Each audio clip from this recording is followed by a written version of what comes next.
1140.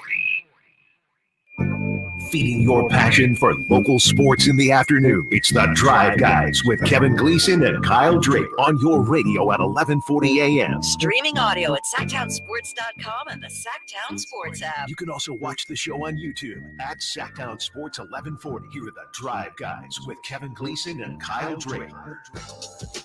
And we're coming to you, of course, from the Golden One Center, where the Kings tonight try to gain a measure of revenge against the Toronto Raptors.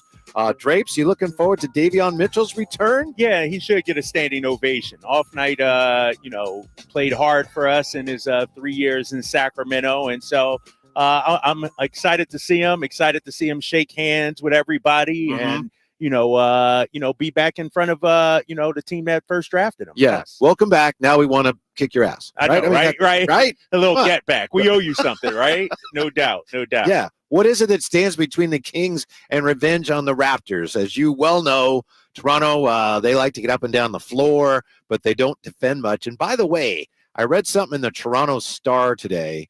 It was all in Canadian, so some of it was hard to read. But I think, if I understood it correctly, they are, or at least this columnist is comparing Grady Dick to Klay Thompson. Come on. They are very high on Grady Dick good right games now. In a row. I mean, come on now. Like, Klay Thompson's a Hall of Famer. I know. Ballot, I know. 4-time champion. Grady Dick.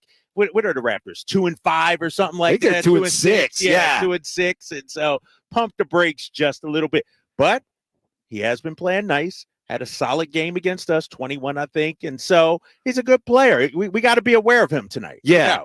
In all fairness, I think the gist of the column was Grady Dick doesn't seem to be bothered when he's not shooting well, kind of like Klay. So they're saying he's a really good shooter, but his rookie year, the Raptors were worried because if he had a bad shooting game, he didn't seem to care. And they thought, this guy doesn't care. But now they're coming to realize, no, he's just kind of unflappable, and he has that confidence like Klay Thompson. Maybe going a little too far, but they need something to get excited about up there right now.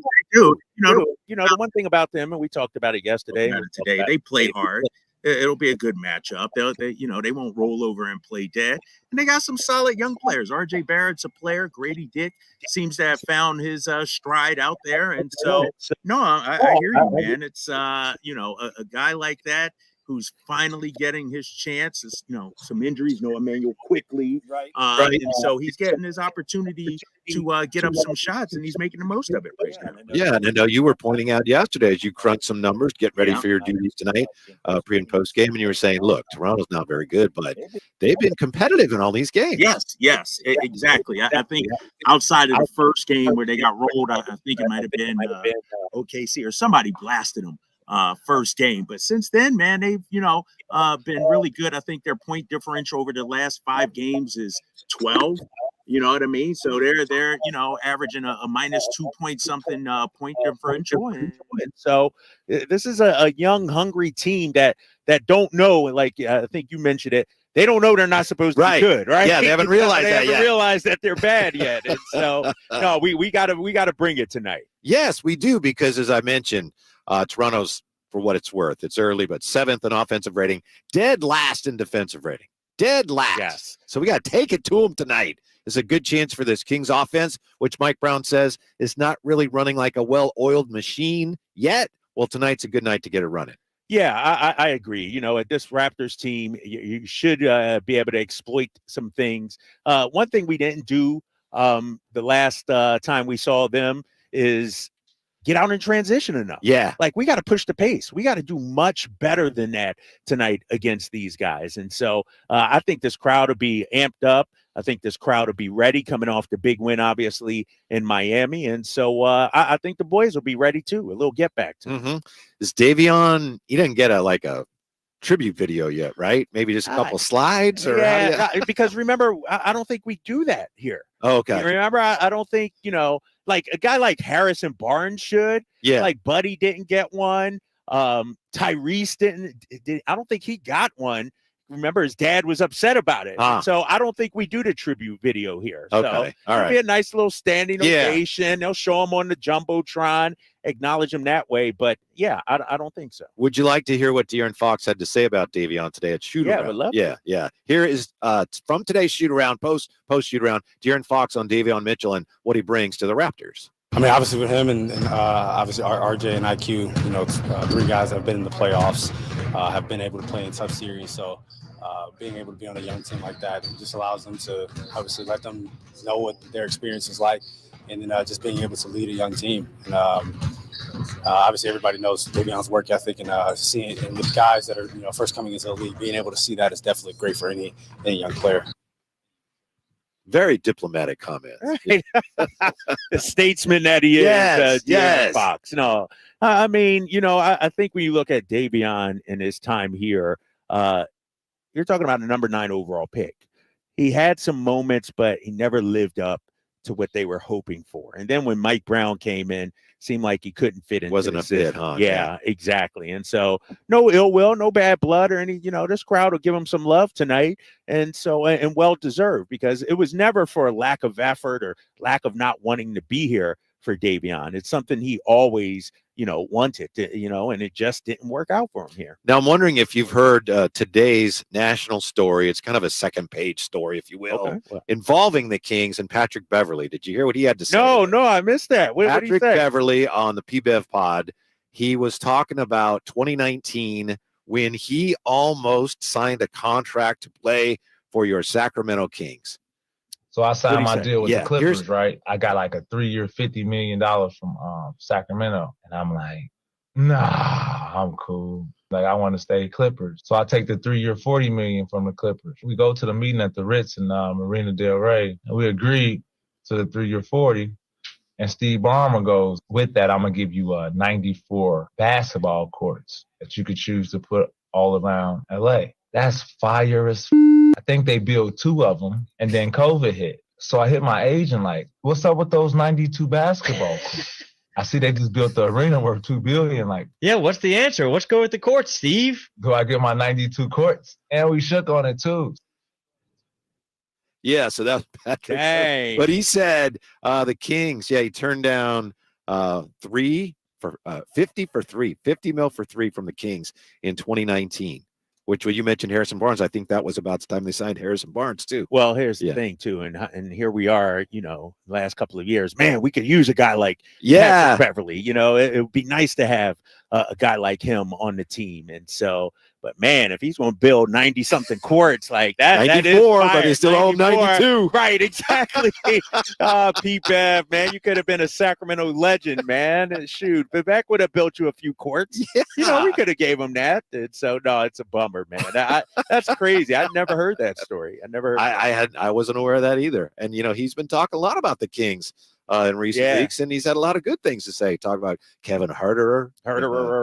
So I didn't realize he had a chance to become a King. Yeah, that would have been nice, man, because he's a guy, you know, he lays it on the line every night. Sure, you know, you got to take the good with the bad with him, but you know, the compete level is going to be there. And over the years, that's something we've needed, like some sort of boost, somebody, a dog, if you will. Mm-hmm. And he would have been nice, but you know, we're good though. We got some dogs. Some dogs got at each other in the locker room the other day in Miami. Yeah. So we're okay without P-Bev. Yeah, that does get us back to that win over Miami. Now the Kings came out in that second half with more edge than we saw most of last year, right? Yes. You know, they've been in every game. Even in the Atlanta game, they fought back. You know, and got that win. Like Atlanta kept coming at them. And we're seeing the fight from the Kings. You know, it may not be pushing and shoving and everything like that, but it's you know, they can't, you know, when they get down, it's like they don't lie over and play dead like a dog. You know, they keep playing hungry, and so that's exciting, man. And that's something I think we've lacked, you know, in some recent years. Now I'm guessing you may know for a fact, but I would assume Drake will not be here tonight. Nah, you know, dude, I don't think he's welcome in California anymore. Like, can you imagine? Come on, bro. I don't think he's showing his face out here. And so they're going to be playing not like us 1,000 times tonight. Yes. You know that, right? He came here years ago, 2015, I think, and it was it's still kind of a story in King circles because he came to, of course, the old building, right, 2015, and he was really good friends with DeMarcus. And so it was a game in November when the Kings lost to San Antonio. And, you know, George Karl had been trying to trade DeMarcus all summer long, and things blew up in the locker room And according to witnesses, DeMarcus just started swearing at George Karl, swearing at him repeatedly until Karl got up and left. So you can imagine the state of the locker room at that point. And I think that's when Vlade got up in front of the team and said, we don't know what to do with George. And then Vivek brings Drake in. Oh, my gosh. Yes. Oh, and everyone's going, wait a minute, what? That's maybe not the time, yes, right? Not the yes, time. Not yes, right now, you know? Yeah. Oh, so that God. was when Drake visited the Kings. And Vivek later told Sam Amick, he said, I didn't know that it happened. And, you know, sometimes I just want to watch the game. Right, and there's a celebrity there. So I was just taking him around. He knew DeMarcus. Vivek said, I had no idea that was going on. That's crazy. Like, that seemed like an episode from The Office. Yes. Something like that. Yes. Like, that's how it was around here. Then, Drapes. Oh, man. Yeah. Drake's not going to be here. I mean, I don't even know if he'd book a concert here anymore nowadays, man. You know, I don't think the fans want to see him out. Yeah. DeMar handled that really well, though, didn't he? No, exactly. Really when they go low, you go high. He took the high road, you know, dropped a little social media post, you know, a little bit. But, you know, I think, you know, that's who DeMar is, classy dude. And he's not going to let that become the story, not from his side of things anyway. He's not going to fuel that anymore. And so it's on the basketball now. Mm-hmm. There's one early Kings issue that people may want to, but you really can't blame it on DeMar DeRozan. We'll tell you why when we come right back to the Golden One Center Drive Guys Sacktown Sports. Kevin Herter plays here. It's Herter. He's been hot. He fires. He's still hot. Kevin Herter from downtown has a 15-point first quarter. Sacktown Sports is your proud home of the Sacramento Kings. All guests come to you from the Folsom Lake Honda Hotline. Folsom Lake Honda, your one-stop Honda shop. At Fisher Investments, we may seem like other money managers, but we're different. What makes you so different than the rest of us? We ensure clients receive unparalleled service at every step of the relationship. Tell me more. Our investment counselors focus on service over sales, prioritizing clients' needs. How do you make money? We don't sell any commission-based products. We have a simple management fee based on the value of our clients' portfolio. So we do better when our clients do better. What about client portfolios? We get to know each client, their finances, family, health, lifestyle, and more. And then we tailor a portfolio based on their specific goals and needs. Your clients really come first then, huh? Yes, we make them a top priority. Our goal is helping them achieve a comfortable retirement. Wow, maybe we are different. At Fisher Investments, we're clearly different. Learn more at FisherInvestments.com. Investing in securities involves the risk of loss.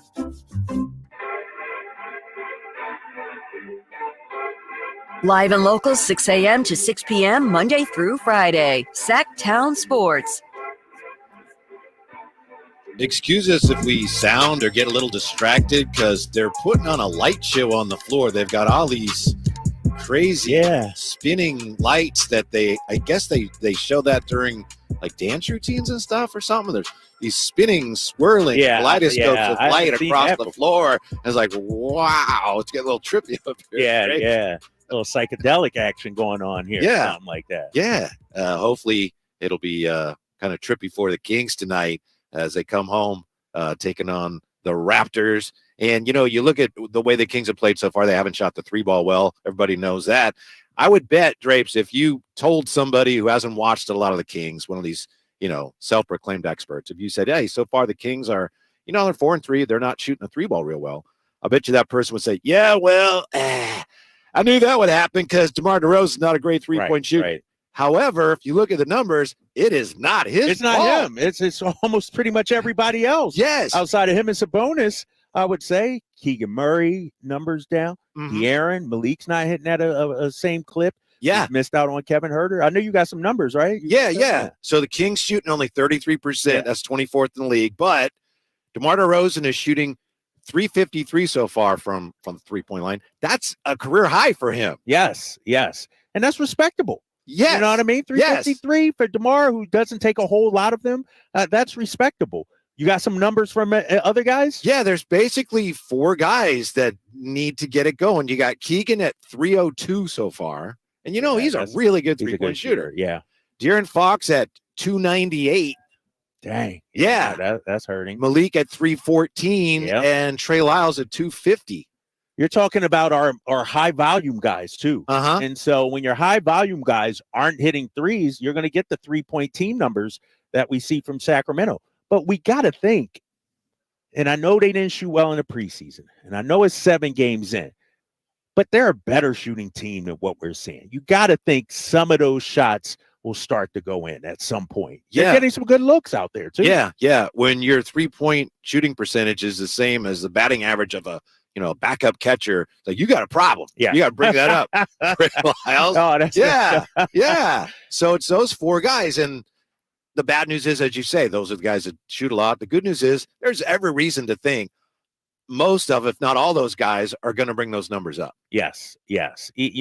Keegan is not a 30% 3-point shooter. He's better than that.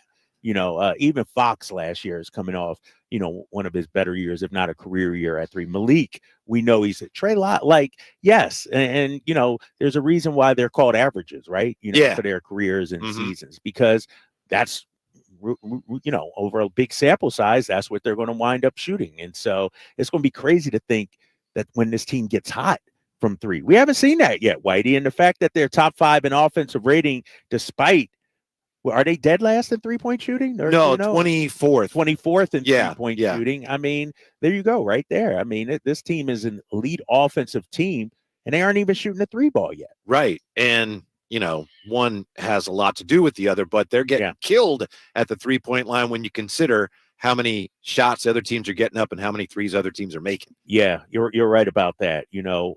Teams are shooting 37% from the Kings from 3-point range. That's, obviously in the bottom half of the league. You got to do a better job than that, but I'm looking at it defensively. Their defensive rating 11th right now at 111 point. We'll take that, and so that's what I said the other day. That's what I meant. Like, the Kings are playing like a B game. They aren't even hitting on all cylinders on either end, but yet these numbers, they're among, the league leaders in. And so that's encouraging to me. Yeah. The problem with that potentially is one of the reasons they're not playing better as a team while they're showing, flashes of brilliance is because the bench has been so underwhelming. Yeah, right.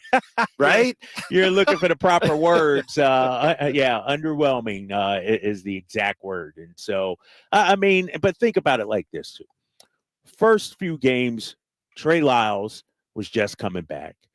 Then you lose Kevin Huerter. So and so I would like another 10-game sample where we got everybody. Mike Brown settles on a rotation. We know Jordan McLaughlin is going to get 10 minutes. We know Doug McDermott's going to get 12. I want to see the bench out there regular minutes to see what they can do. Not guys in and out. Doug McDermott start one game, don't play the next. It's hard to get any kind of consistency from the bench when they don't play consistent minutes. So Kevin Huerter's a starter again, right? Assuming he's healthy, and I don't know what 100%. Was said today at shoot around. Frankie's going to join us in a little bit here, bottom of the hour. Maybe Frankie has some more information on that. But I know a lot of people have been crunching numbers, blogs and things, and saying, hey, Keon Ellis, when he's in here, this and that with the point differential. But whether he should or not, I don't think there's any way he's going to be starting once Kevin Huerter's back. Kevin Huerter is the starter. Yeah, and that starting unit has been playing lights out. You know what I mean? Kevin Huerter is a guy who's shooting the 3-ball well. Where's he? What's his clip? I have to double check it, but I think he's at 370 something. Okay, yeah, I'll take that. I'll take that from Kevin Huerter. Yeah. And he's capable of better than that too. I agree. I mean, we saw it his first year here, and right now he's listed as questionable. But that's the thing, Whitey. It's they're 4-3, not necessarily a record that we want to celebrate or anything like that. But they're in every game.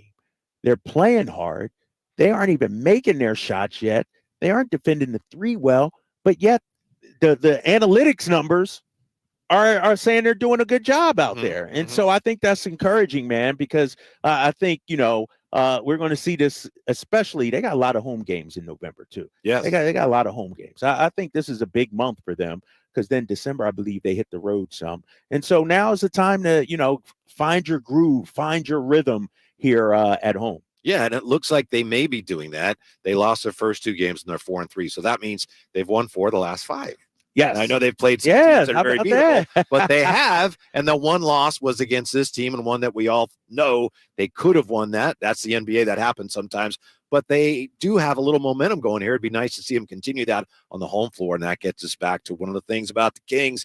Drapes, it drives all of us crazy. It drives me bonkers. They don't play better at home. Got to protect your house. Got to get the W's at home. What are they so far? 1-1? Yes. At home. And so, we talked about it. I mean, I'd like them to have like 30 home wins, 31 home wins, like 31-10 or something like that. This crowd is always ready, man. People are texting me, yo, we're excited for the game, Drapes. We're going to get this win and everything. So the crowd is always ready. And so I think, if I'm Mike Brown, if I'm the organization, the two main focuses this offseason in terms of things that have to be better: free throw shooting, which we've seen improve, and protecting your home court.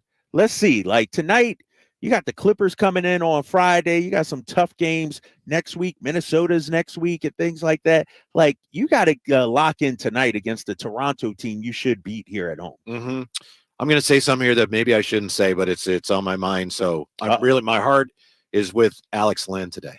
And your politics are your own, and good for you, whatever you want to, however you're looking at things. I just really feel for him, because we've talked to him, about how terrible it is for him, what's going on in his homeland. And I'm sure this is, we'll see what happens, but I'm sure he's not thrilled, the way things went last night, as far as how that relates to our relationship with Ukraine. So my thoughts and prayers with Alex Lynn and his family. Yeah, and we got to see how things play out. Yeah, you're right. I mean, you're right. Got to see how things play out. But I'm sure he's on edge a little bit, and it's a tough day in our country. That the thing, as I'm watching the election is, we're so divided, and it's not even just a normal division. It's a nasty division. Mm-hmm. You know what I mean? Like, it's nasty between the two sides. And that's what's, in the past, we've had division before, early 2000s, election 2000, there was some division, but now it just seems like Hatfields and McCoys almost, it's like a nasty vibe right now in the country, which is sad, man. Hopefully that's one of the things that sports can help us with. And sports alone isn't going to heal that wound and all, build a bridge over that divide, but it can help. Yes. And that's the thing.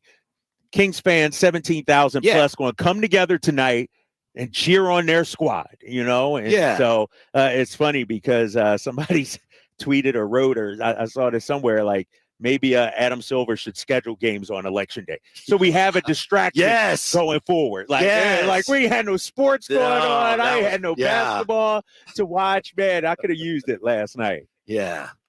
Kings and the Raptors tonight. The Kings trying to gain a little bit of revenge on those Raptors. So I think they got to get it done at the offensive end. Take advantage of the fact that the Raptors, hey, they have fun out there. They can't guard anybody. Yeah. They can pay for that. Right, exactly. I'm looking at some of the numbers of this Raptors defense. Dead last in points allowed, 26th in field goal percentage allowed, 17th in three-point percentage. And so the Kings should be able to take advantage. And it looks like the Raptors, who are second in the league in fast break, want to get up and run. That's kind of what we want to do. Yes. So this should be our kind of game.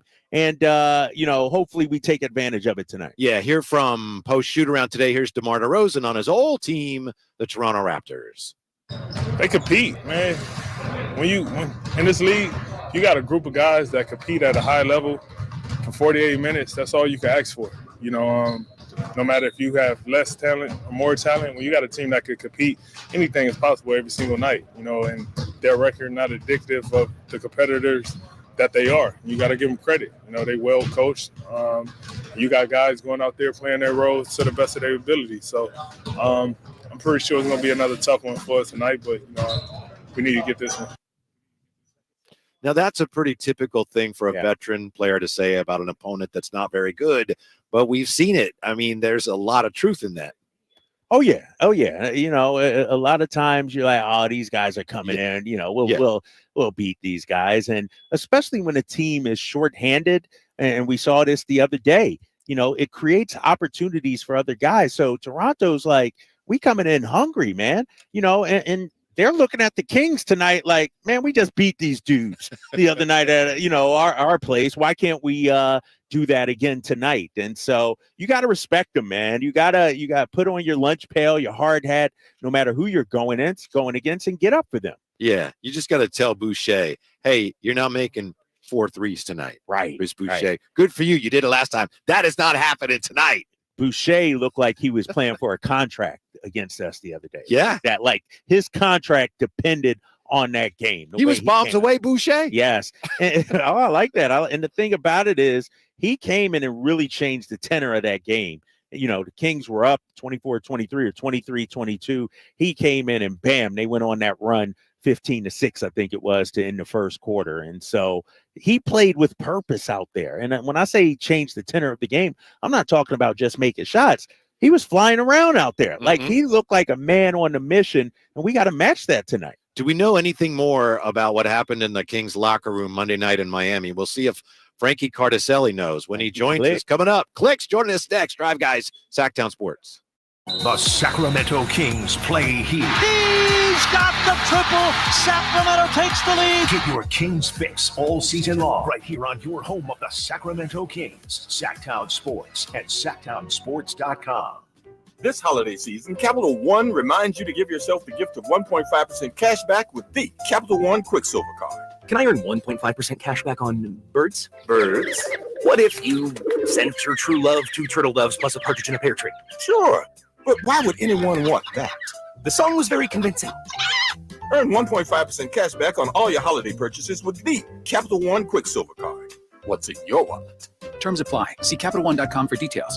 If you need bold banners to boost your business, but you're on a budget, think Staples. Because now at Staples, you can save up to $50 on your print purchase. From posters and flyers to signs and menus, Staples can print anything you need to move your business forward. And with Staples Print Perfect Guarantee, it's done right or it's printed again free. Plus, same-day service is available on hundreds of items if you order by noon. Get it printed right at Staples. And now get up to $50 off your print purchase. And 7/6, visit staples.com/print for details. Whitey here reminding you that not all grills are created equal. Give your family a real treat. Bring out all the flavors of the upcoming holidays with the amazing Napoleon Prestige line of outdoor cookers. Napoleon grills that features other grills can't match. They're built different, built better, built to last, complete with a lifetime warranty. All made with premium steel that boasts absolute quality. Just because it's November does not mean we can't barbecue outside. Visit California Backyard now for your best selection of grills and Napoleon Grills accessories. The Hagen Oaks Golf Super Shop is your unsurpassed spot to find the hottest golf gear, best pricing, and elite expertise. Every club on the shelves can be tried for free on the driving range. 3 TrackMan units and a Hagen Oaks team of skilled fitting professionals provide the finest club fitting experience. Our personable Super Shop staff will show you the newest to help you look and play your best. You love golf. The Hagen Oaks team loves golf too. Hagen Oaks Golf Super Shop, Fulton Avenue at Business 80. Learn more at hagenoaks.com or 916-481-GOLF. At the law offices of Dale R. Gomes, we understand that when you're facing a crisis, you need more than just a lawyer. You need a team. Our dedicated attorneys work together, combining decades of experience to guide you through personal injury or criminal defense matters with care and expertise. We're committed to supporting you every step of the way, ensuring your voice is heard and your rights are protected. With offices in Sacramento and El Dorado County, reach out to the law offices of Dale R. Gomes today, 916-999-9033, or online at dalegomslaw.com. Hey, everybody, it's your boy Kyle Draper. Drapes for Mercedes-Benz of Stockton. Now is the time to buy or lease a Mercedes-Benz van for sale. They have Sprinter vans. You could turn it into a worker cargo van, a worker passenger van, or just a plain old passenger van. They are fully customizable. And one of the things I love about their Sprinter vans, because trust me, I had a chance to check them out myself. I hopped in the Sprinter van, and you guys know I'm a big guy, right? Well, I was able to stand up head to toe and fit perfectly. So if you're interested in the Mercedes-Benz Sprinter van for your business or just your personal needs, now is the time to head down to Mercedes-Benz of Stockton. They can help you find the configuration that best suits your needs. Plus, you can take advantage of the huge tax breaks before year's end. Take the short drive down I-5 or go online anytime at mbofstockton.com. That's mbofstockton.com, and tell them your boy Drape sent you.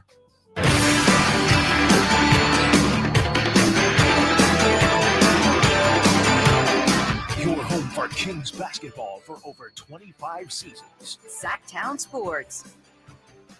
Coming to you from the Golden One Center. On the chat here, Drapes, the Chateau. Tom Tuwitty asks, Vivek inviting Drake to the courtside seats tonight. Yeah, we already went over that, Tom Tuwitty. I don't think so. I don't think it's happening tonight. Nah. If it is going to happen, our next guest would probably know about it. Let me just read you his bio here. Covering the Sacramento Kings for Sacktown 1140. Co-host of the Return of the Roar podcast. Probably, definitely in parentheses, the shortest member of Kings media. That's what he has. Is that what he said? He actually, he measured himself. I don't know. I wonder if he added that a number of ways. Remember, didn't we have the Roar, the Knights of the Round Table, and didn't him and Alan stand side by side, and we were kind of checking him out to see who right. Was, maybe he just added that. Here he is. Yeah. It's Clicks. We know him as Clicks. Frankie Cardelli. How are you, Frankie?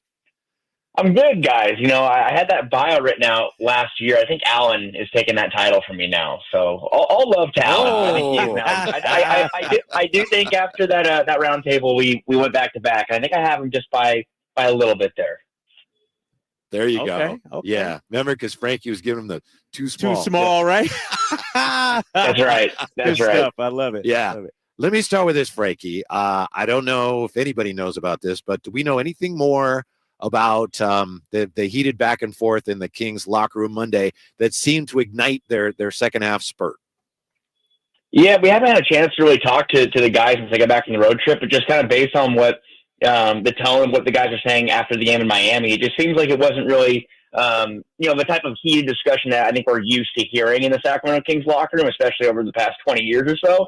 I think this is more of an accountability. Just players that have experience and players that have a desire to win, which you want. You want guys like that in your locker room. And, you look at guys like DeMar DeRozan with all the experience in the world and all the experience you ask for in the NBA. Domantas Sabonis, who's very outspoken. We know he is on the floor, but he also is in the locker room in all accounts. And look at a guy like Malik Monk, who didn't re-sign in Sacramento during the prime of his career to let games and situations like these slip by. Like, these guys want to win. And I think it was a matter of Miami really put it to them early. And they need to make those adjustments in the middle of the game, and you see what happened in the third quarter. They outscored them 37-17. They hold them to 30% shooting while shooting near 70% as a team. So these are the kind of things that you see a lot of teams, mostly in winning situations. You see guys in the locker room, correct the wrongs and get back on track where things really unravel. And that's why I think that that was a matter of that, I think, on that night.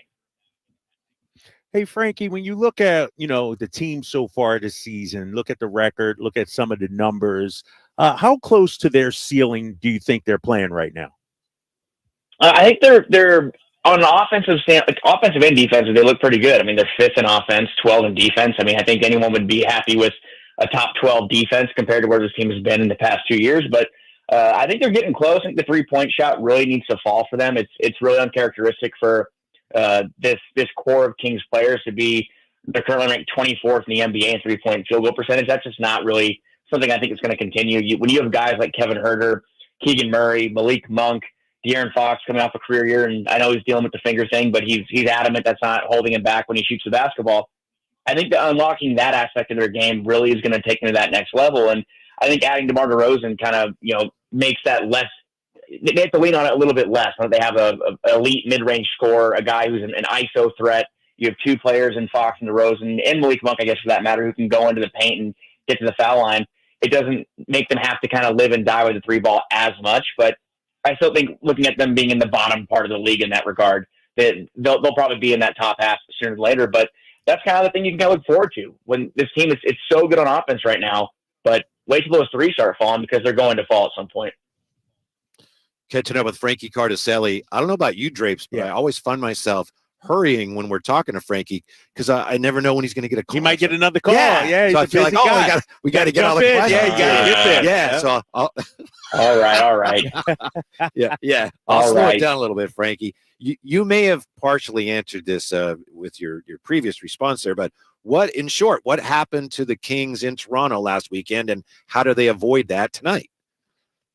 I mean, I think the easy finger to point is that the fact that they landed in Toronto, had to go through customs. I mean, Draves, but I mean, they're going through all these things, and it was pretty much sleepwalking in that first half there. And I do think that the defense, on a back-to-back always is lacking a little bit, but I think it's just a matter of it's not always your night. And we've seen Toronto, like you guys talked about a little earlier, they have talent, even though they're missing guys like Emmanuel quickly.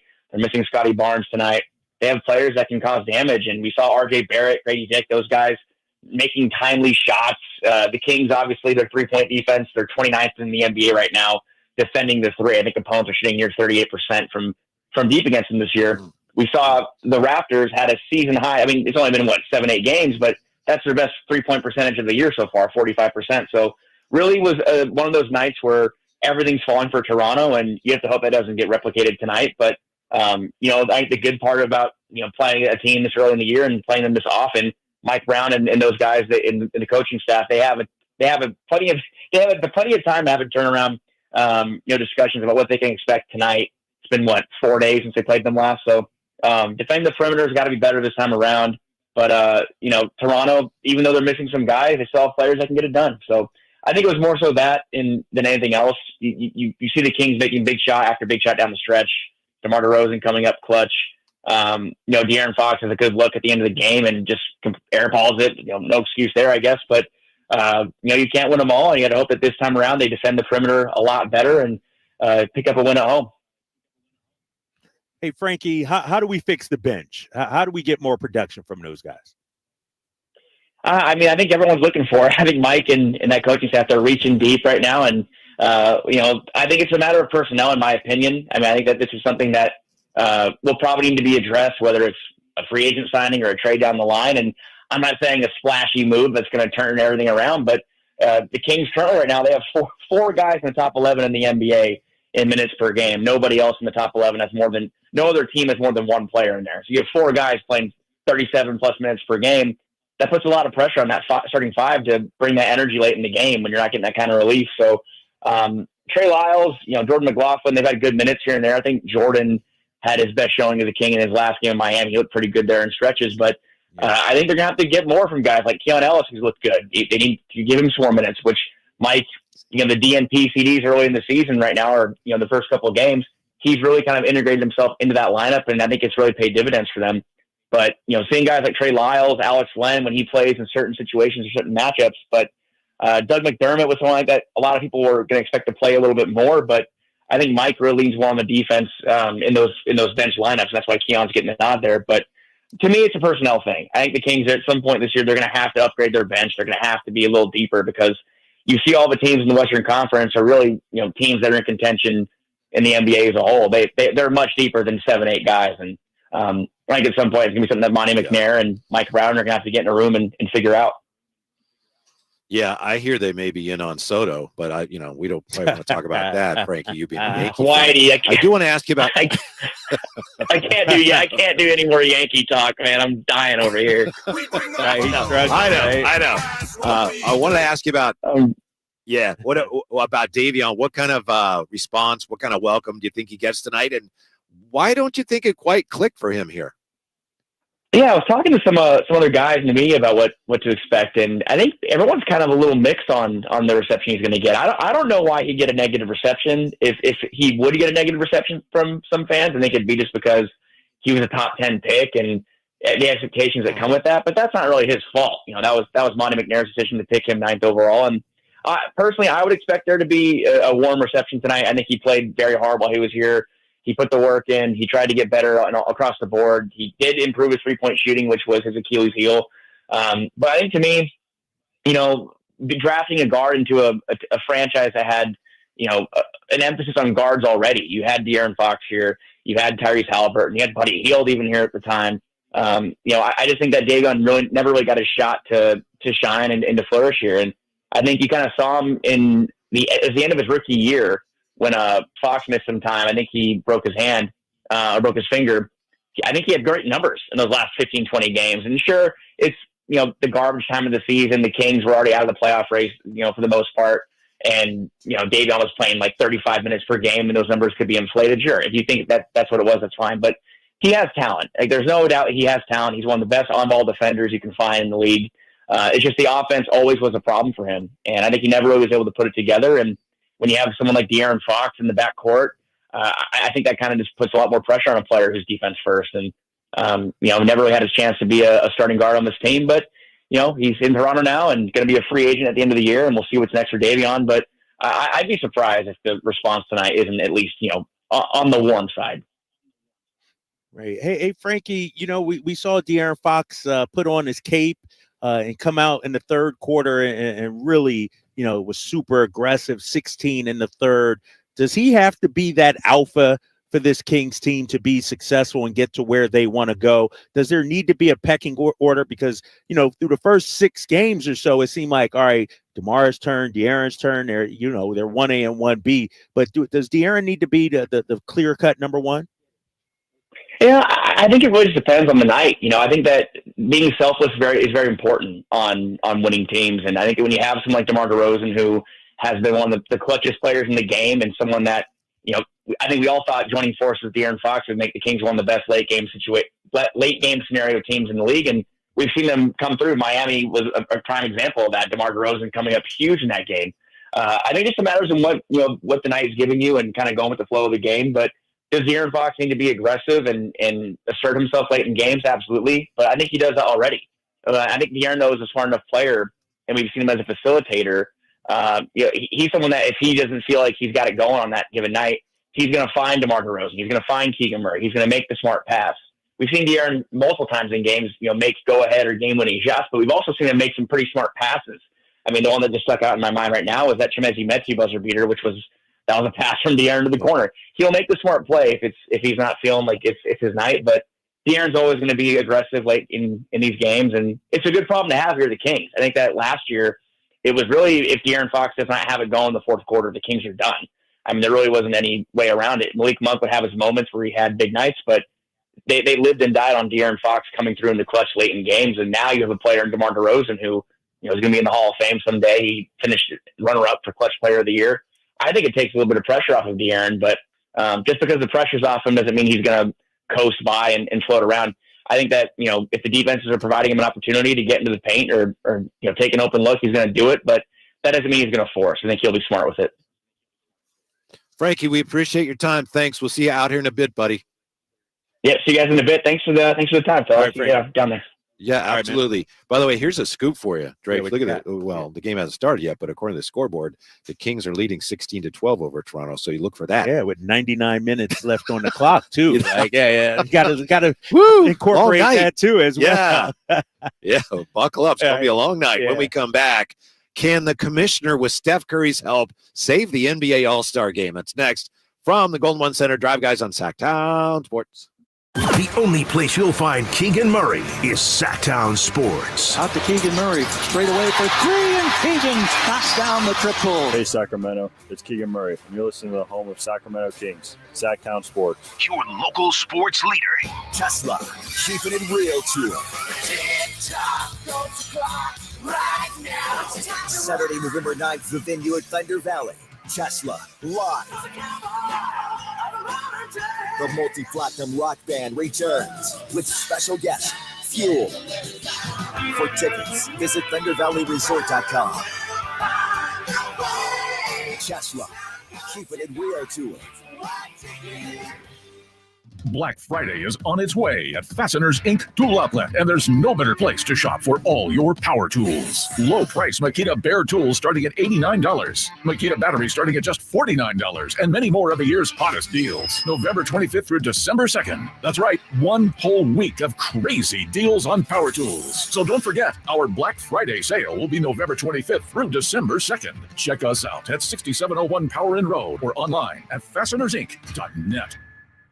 The holidays are always a great time to get together with family and friends, but nothing beats the thrill of Stockton Honda's deals. During Happy Honda Days, find the perfect ride in person or online. With over 400 new Hondas ready to go, now is the time to buy at Northern California's #1 Honda deal, Stockton Honda. Anytime, anywhere, it's all here.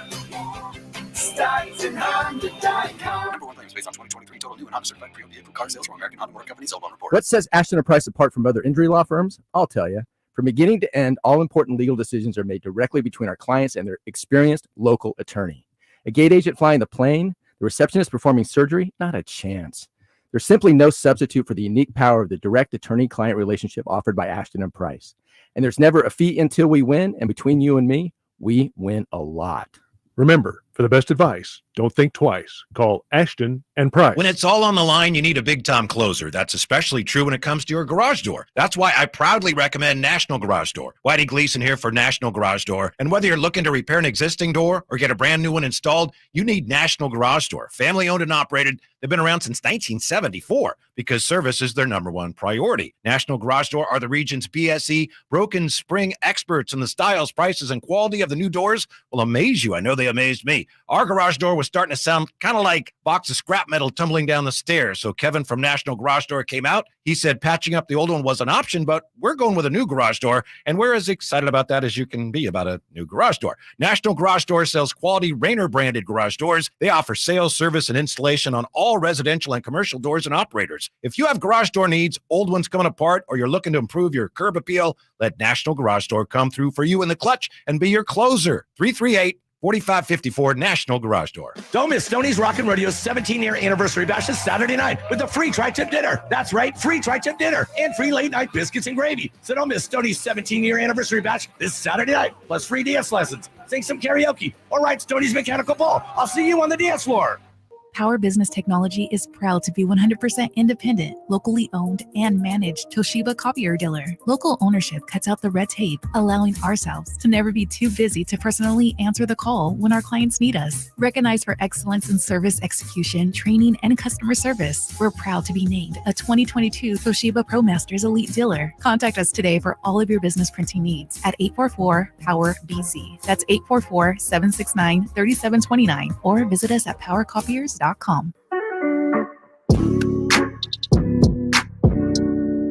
Live and local, 6 a.m. to 6 p.m., Monday through Friday. Sacktown Sports. Coming to you, of course, from the Golden One. And I don't want to spoil anything, but sometimes when we're up here doing our show, which we do pretty much every home game, we get to see a preview of some of the entertainment, during timeouts and the halftime show. I'm assuming what we just are witnessing now, it may have just concluded, is a preview of the halftime show, and it's amazing. And it's a type of thing that's kind of quiet.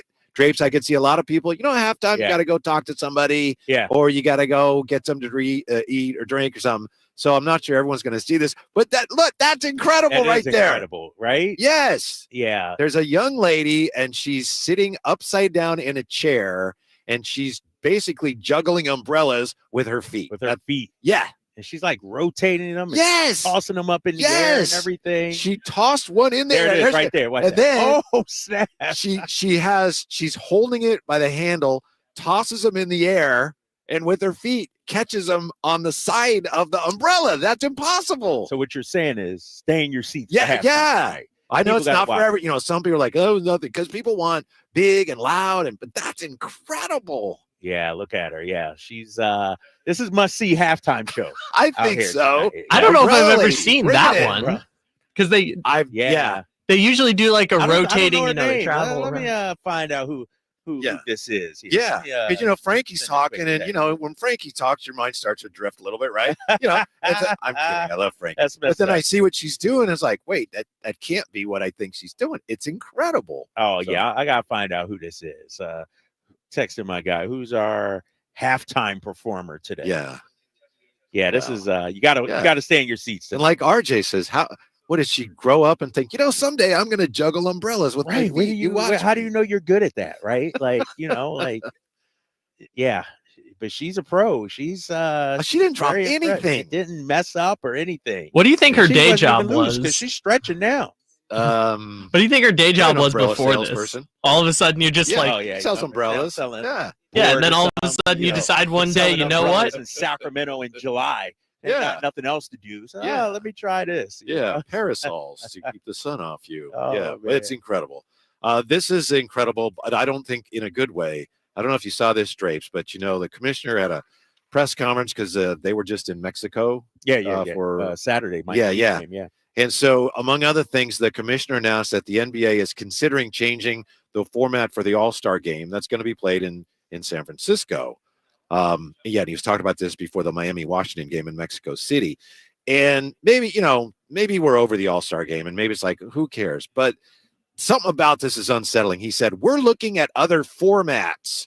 I think there's no doubt the players were disappointed as well in last year's All-Star game, but he's looking at, quote, not a traditional game format, end quote, but stopped short of saying what that could mean. And I'm not sure I want to know what that means. Yeah.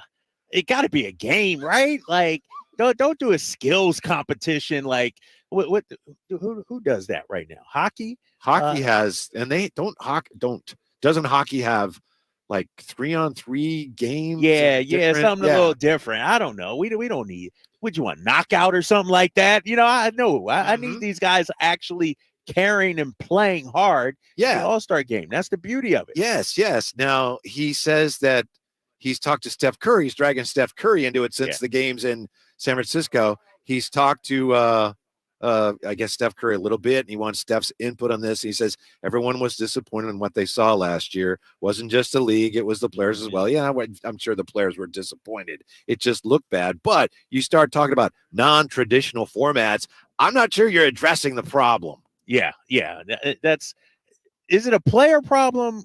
And is that horse out the barn? Like, you can't make the players play hard. Right. You know what I mean? And so I don't know what you do, but taking away the game, like coming up with that's not solving the problem. Nope. Because really, ultimately, the issue is fan enjoyment. Like, you want people to want to watch. I don't know, whatever they might be talking about, I don't know if that's a step in the right direction when it comes to that. Yeah, well, they may be looking at the Pro Bowl, and look what the Pro Bowl has become.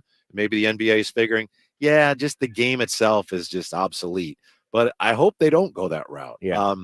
Some people say, I know Jerry Reynolds talks about, hey, have international players against American players, something there, try to get the juices going a little bit. But if we get to a point where we're playing non-traditional formats for the All-Star game is done if it's not already.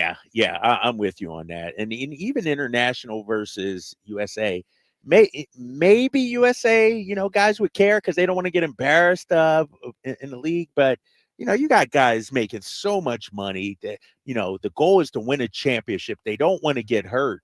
Yeah. I don't even know if that solves it. I really don't know the answer, Whitey. Mm-hmm. Like they people are like, well, maybe you can incentivize with more money and things like, no, that's not the answer either. Mm-hmm. These guys are making $60 million a year. Some of them, like, what's another 100,000 mean, really? So it may be done, right? And now we're just kind of waiting for it to completely peter out. Yeah. But the All-Star game as we knew it, and I mean, there were some good All-Star games. I think those days are just long gone, and they ain't coming back. Long gone. And it's sad because I was just talking to my son about it either this morning or yesterday.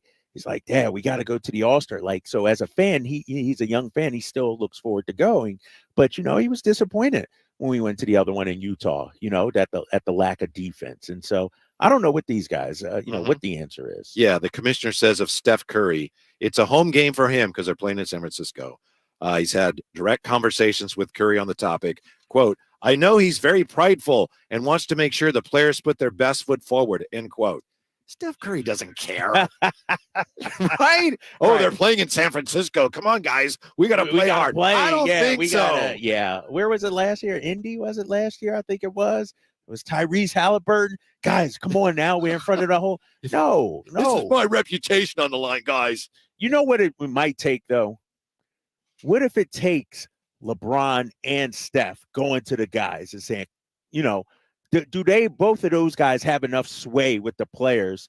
Maybe. Can they set the tone defensively out on the court? Correct me if I'm wrong, and I think it was might have been the first All-Star game after we lost. Kobe, didn't they play that Elam ending thing at the end? Yeah. And they played, I remember they were playing hard a little bit. Yeah. I remember Giannis against LeBron, and they were going at each other. Yeah.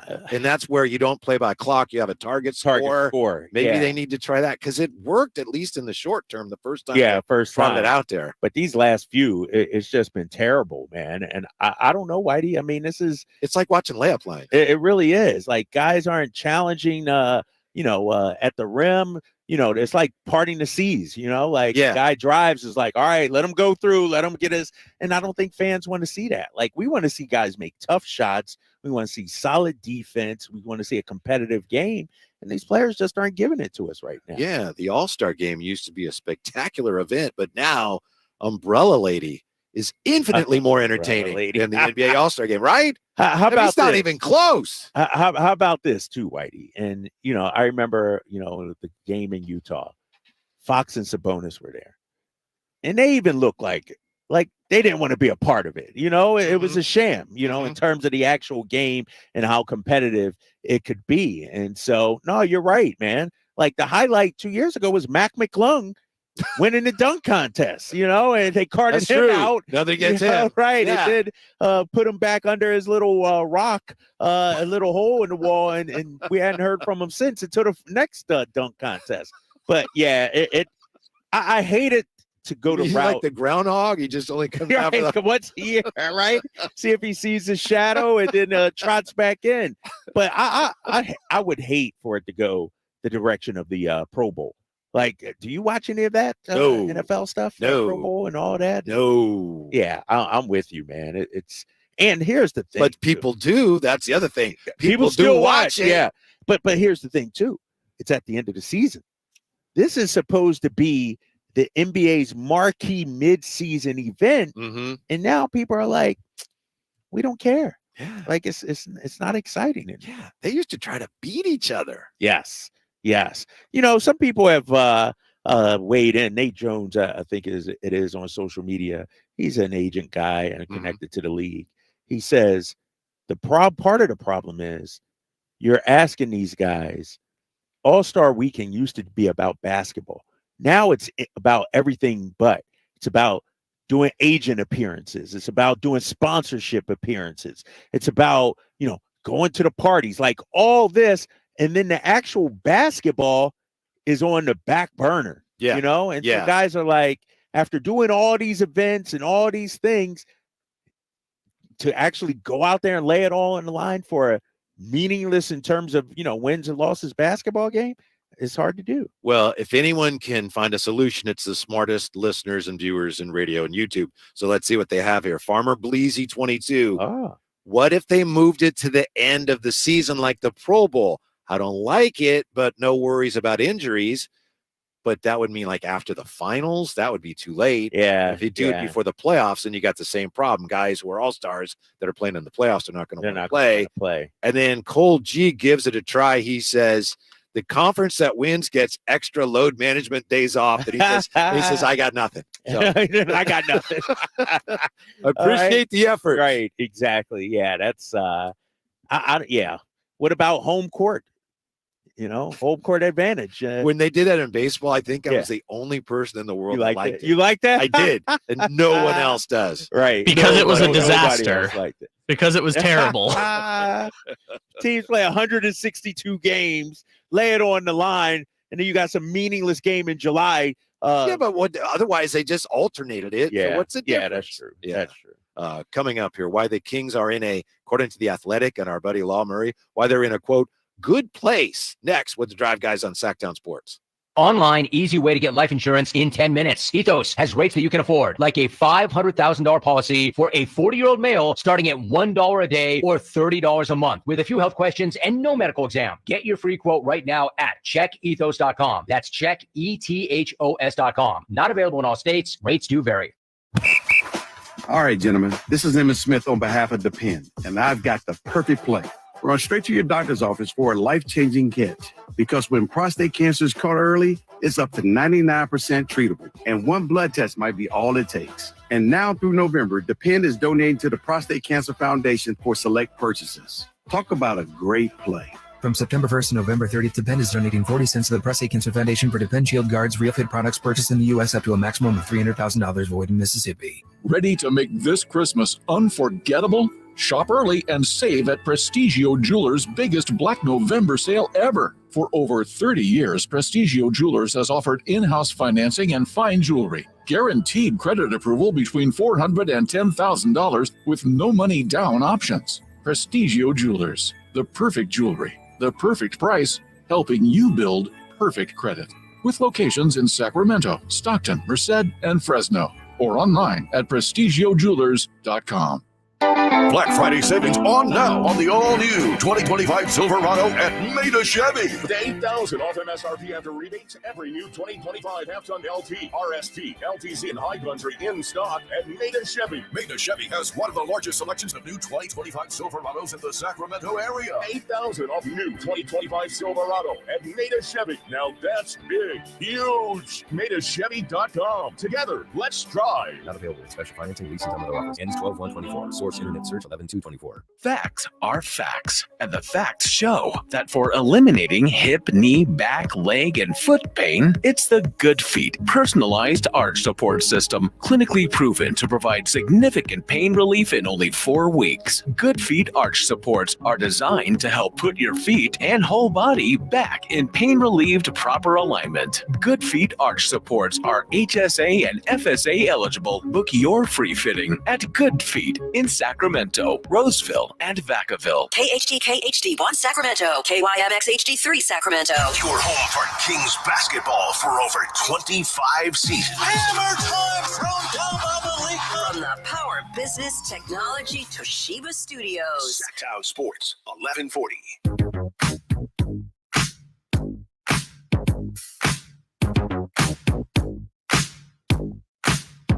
Your flagship station for the Beam Team, Sacktown Sports. Great news. Drive Guys coming to you from the Golden One Center. We've got Rod Brooks coming up bottom of the hour. And more good news, Kyle Draper has found the name of the umbrella lady. Let me turn on my mic here. Yes, Lina Liu. Linaliu. I got to look her up right here. I looked on IG. I couldn't find her on IG, but Good job, Lina. Your biggest fan right here. She was awesome. Did she hear you or not? She didn't turn and look. I don't know, but she did. Well, we saw her. Grand finale there. She's on Instagram. Oh, okay. Umbrella Lina. Umbrella_Lina is her Instagram handle. I'm checking her out here. Yeah, this is pretty spectacular. So if you want a sneak preview of what you'll see tonight at the game, Umbrella_Lina, and she's from New York.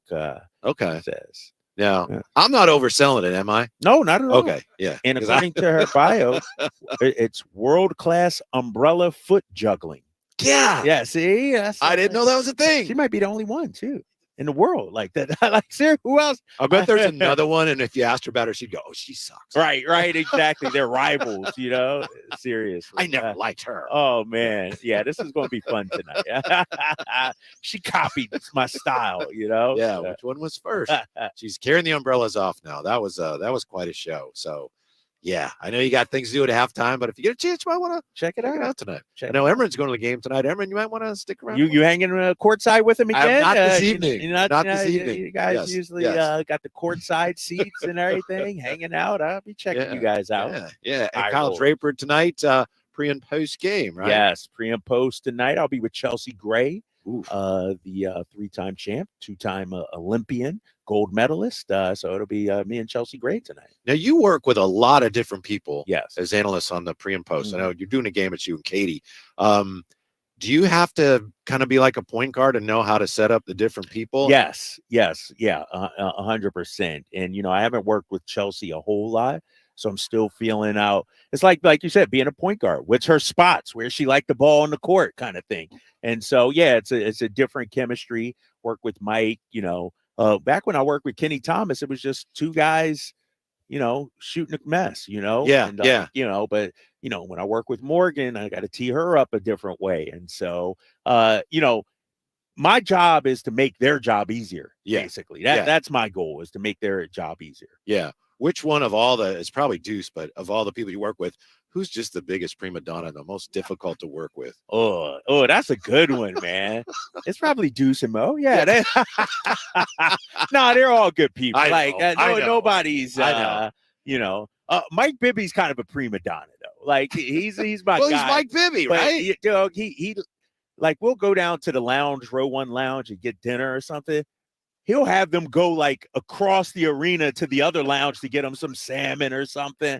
It's like, Mike, you know what I mean? Like, dude, they got steak and everything. They got good stuff here. But no, he likes his water room temperature and things like. I'm joking about that. But yeah, it's he's a little bit of a diva when it comes to Yeah, so he wants only the brown M&Ms. And yeah. yeah. And our girl Selena, she texted me earlier today, as a matter of fact. She's like, hey, are you here today? I'm like, yeah, we're going to be there. She's like, does Mike Bibby come back at all? I have salmon tonight, but not sure if he's ever going to be like. So she's, people are like adding salmon to the Special menu order just for him, yeah. right? Yeah. Exactly. So there's the menu for everybody. Then there's the Mike Bibby menu. Yeah, exactly. All right, exactly. Yeah. So make sure you're checking out Drapes tonight. Of course, listen to the game here on Sacktown Sports. Law Murray has NBA tiers in the Athletic. He has tier 1 contenders. OKC, Cleveland, Boston, Golden State, Phoenix. Okay. In that order. Tier 2, which is teams that are in a good place.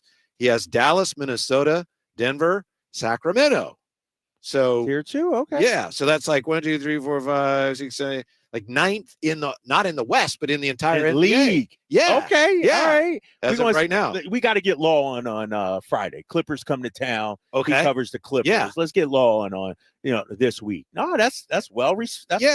Yes. And here's what he says. And yet last week he had the Kings 20th, this week up to 9. He says the only new addition to Sacramento's rotation, DeRozan, Herter's retention of his starting role reinforced how important he is to what the Kings do offensively. Sacramento is not good enough defensively to take offensive shortcuts. So far, the new Kings lineup has outscored opponents by 22.4 points per 100 possessions in 78 minutes. And he also says still a place for lottery pick Devin Carter to contribute. Right. If he gets healthy sometime this winter. That could be a big boost, January, February, whenever Devin comes back, because he plays with energy. That could be a big boost as well.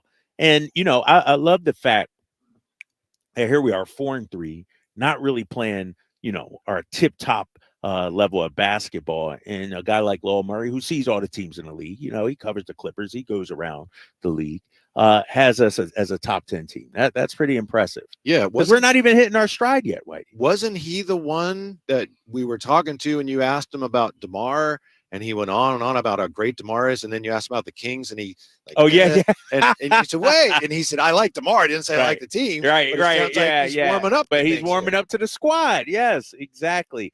He has Denver in our same tier too, huh? Yes, he does. Pardon me. I turned my page here. Yes, he has OKC 1, then Cleveland, then Boston, Golden State, Phoenix. Then the next tier, which is good place, Dallas, Minnesota, Denver, Sacramento. Okay. All right. That's going to take him to task for that? No. I'm not going. I'm just because you don't like Denver. I don't, but they've eked out a couple of straight wins. I think they've won 3 in a row. I think, and they haven't been playing well, and they got some injuries too. Did you see Aaron Gordon's out for an extended period of time, and so they're scuffling right now. But I'm gonna let it play out before I rip the Denver Nuggets anymore. I'm gonna let it play out. I know we've talked about this a lot. I don't mean to be redundant, but I think anytime you're evaluating where the Kings fit into the big picture, you have to take into account the fact that virtually every outside observer, even the most learned ones, look at the Kings and go, they're probably going to have to get somebody. Yeah. So if they do, I mean, that could change the whole picture for them. What's interesting about that too, Whitey, is we kind of said that even before the games began, right? Yes. Like we looked at them and said, there's some, areas they need to improve upon. And here we are 7 games in and we're still saying, they still need that. And so even Frankie said that. Frankie, I know of all people, Frankie's like Mr. Rogers. Everything's beautiful. Everything's fine, but even he's acknowledged, you know what, we need some improvements. And so I firmly believe Monty will do something before the trade deadline. Mm-hmm. He has to, right? I mean, Devin Carter coming back, that'll be a nice boost.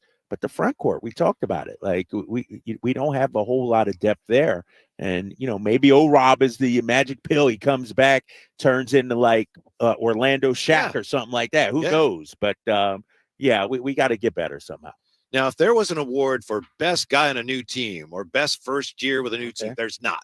But if there were, would DeMar DeRozan be in line to win it? So far, 7 games in, he's at 25.4 points per game, and he's shooting 52.9%. So he's off to a great start. You got Cat. He's at 21-3 a game, 12.5 rebounds, shooting 57.9% on his threes. What? 50 what? 57.9. You got Julius Randle at 21-4 a game, 57.4 field goal percentage, 4.7 assists a game. And then you have your guy, Josh Giddey, 14.7 points, 7.1 rebounds, 6.3 assists. You forgot somebody. Who did I forget? Shavano. Buddy Hield. Oh, yeah, I did. Like, you got to put, right? I mean, you got to put some respect on Buddy Hield. I did. You're right. Let me give you some numbers for Buddy Hield. 21.9 points. Yeah. Ooh, that's impressive. What's his 3-point percentage? 50% from 3. Right? I mean, he got to be up in the mix. Yeah, he got to be up in the mix because Buddy Hield is balling right now, man. 21.9 points, 50% from 3. Not doing much else, though. 1.1 steals, and he's doing it only in 25 minutes a night, 25.7. Yeah. So his per 36 is probably off the charts. When I've seen him this year compared to what he was, the last couple of years, it looked like he wasn't sure, what's my role here? Yeah, and I know he had that, big playoff game with Philly, but even then at the end, I think he missed a shot badly, and he looked like he wasn't quite sure. And with the Warriors, he just seems like, all right, I know my role, and I'm going to dominate it. Yes. They want me to shoot the ball, and I'm going to shoot the ball. And the thing about the Warriors system, which I think fits Buddy so well, is they're not playing through a Joel Embiid or a ball-dominant person because they don't have a ball-dominant system. Right. And so there is a free-flowing system, and he's playing free. How about this? His per 36, he would be averaging 30.6 points per game if he played 36 minutes. That's crazy. Buddy Hield. Yeah. They're like the Kings. Player movement, ball movement. Yeah. You get a good shot. Boom. And and also it seems like there's less of a feeling from him that I got to be one of the guys. Maybe he's learned, it's like, I'm lucky I'm in a rotation now. Yeah. I'm better than that, but I'm not worried about being one of the guys and getting a big contract. I just got to prove to everybody I belong. And he just seems like he's relishing that role with the Warriors. Yeah. And they've embraced him. And like I said, they are putting him in positions to succeed. Like Steve, that's one of the things I will give Steve Kerr credit. He empowers his players for sure. Mike Brown's trying to do the same thing with the let it fly mantra, but Steve Kerr, he's not going to pull you for missing shots, and they don't have a star player a la Embiid who he played with, somebody like that who commands the ball every time down. Like Steph is such a selfless player, and he's been hurt. He's just getting back into the rotation. Draymond's not an offensive threat. And, and Buddy as the sixth man, he's only started one game. He has one role. Come out there and light it up. And so I think, it's been a perfect situation for him. You mentioned Steve Kerr. Welcome back to Boston, Steve Kerr. That's next with the Drive Guys when we return to the Golden One on Sacktown Sports. The only place you'll find De'Aaron Fox is Sacktown Sports. Spins away from the defender. In the paint. Soft floater. That's a great play by De'Aaron Fox. Hey, Sacramento. It's De'Aaron Fox, and you're listening to the home of the Sacramento Kings, Sacktown Sports. Your local sports leader. All guests come to you from the Folsom Lake Honda hotline. Folsom Lake Honda, your one-stop Honda shop. Everywhere you look, things are getting more expensive. So at Consumer Cellular, we're lowering the price for those 50 and up. Now you can get unlimited talk, text, and data for $30 a line when you buy 2. That's just $60 a month for 2 unlimited lines. So if you're 50 and up, make the switch and save. Come on, you've earned this. Call 1-888-FREEDOM or visit consumercellular.com today. Requires 2 lines of service, age validation, and credit approval, subject to system and area limits, taxes, and other fees apply. Febreze. So my home is also my office. And before I can focus, every room's gotta be clean. That means tidying up and spraying my Febreze Air Mist. Ooh, that's fresh. Febreze Air Mist scents are all high quality. They fight any weird funk, and they give my air an instant boost of freshness. So not only does my home smell good, I feel good too. After I Febreze, it's time to start my day. Breathe happy, Febreze, la la la la la.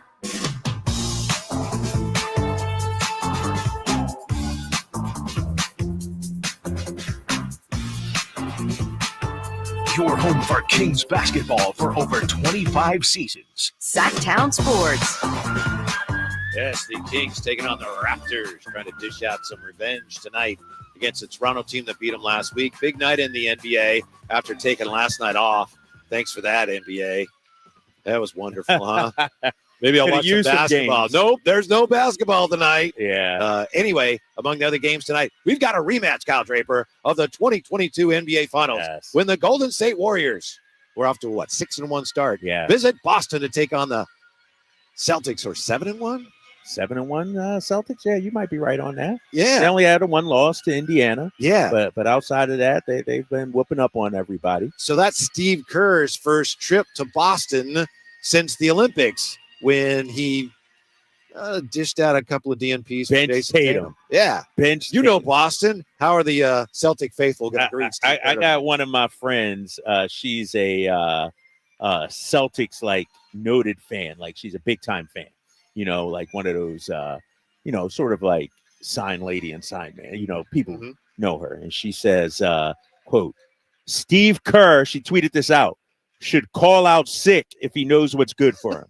Like that's the kind of vitriol and venom that might happen. Like he won't, obviously. He'll be there and everything will be fine. But even my son, who I love to death, but he's a huge Celtics fan.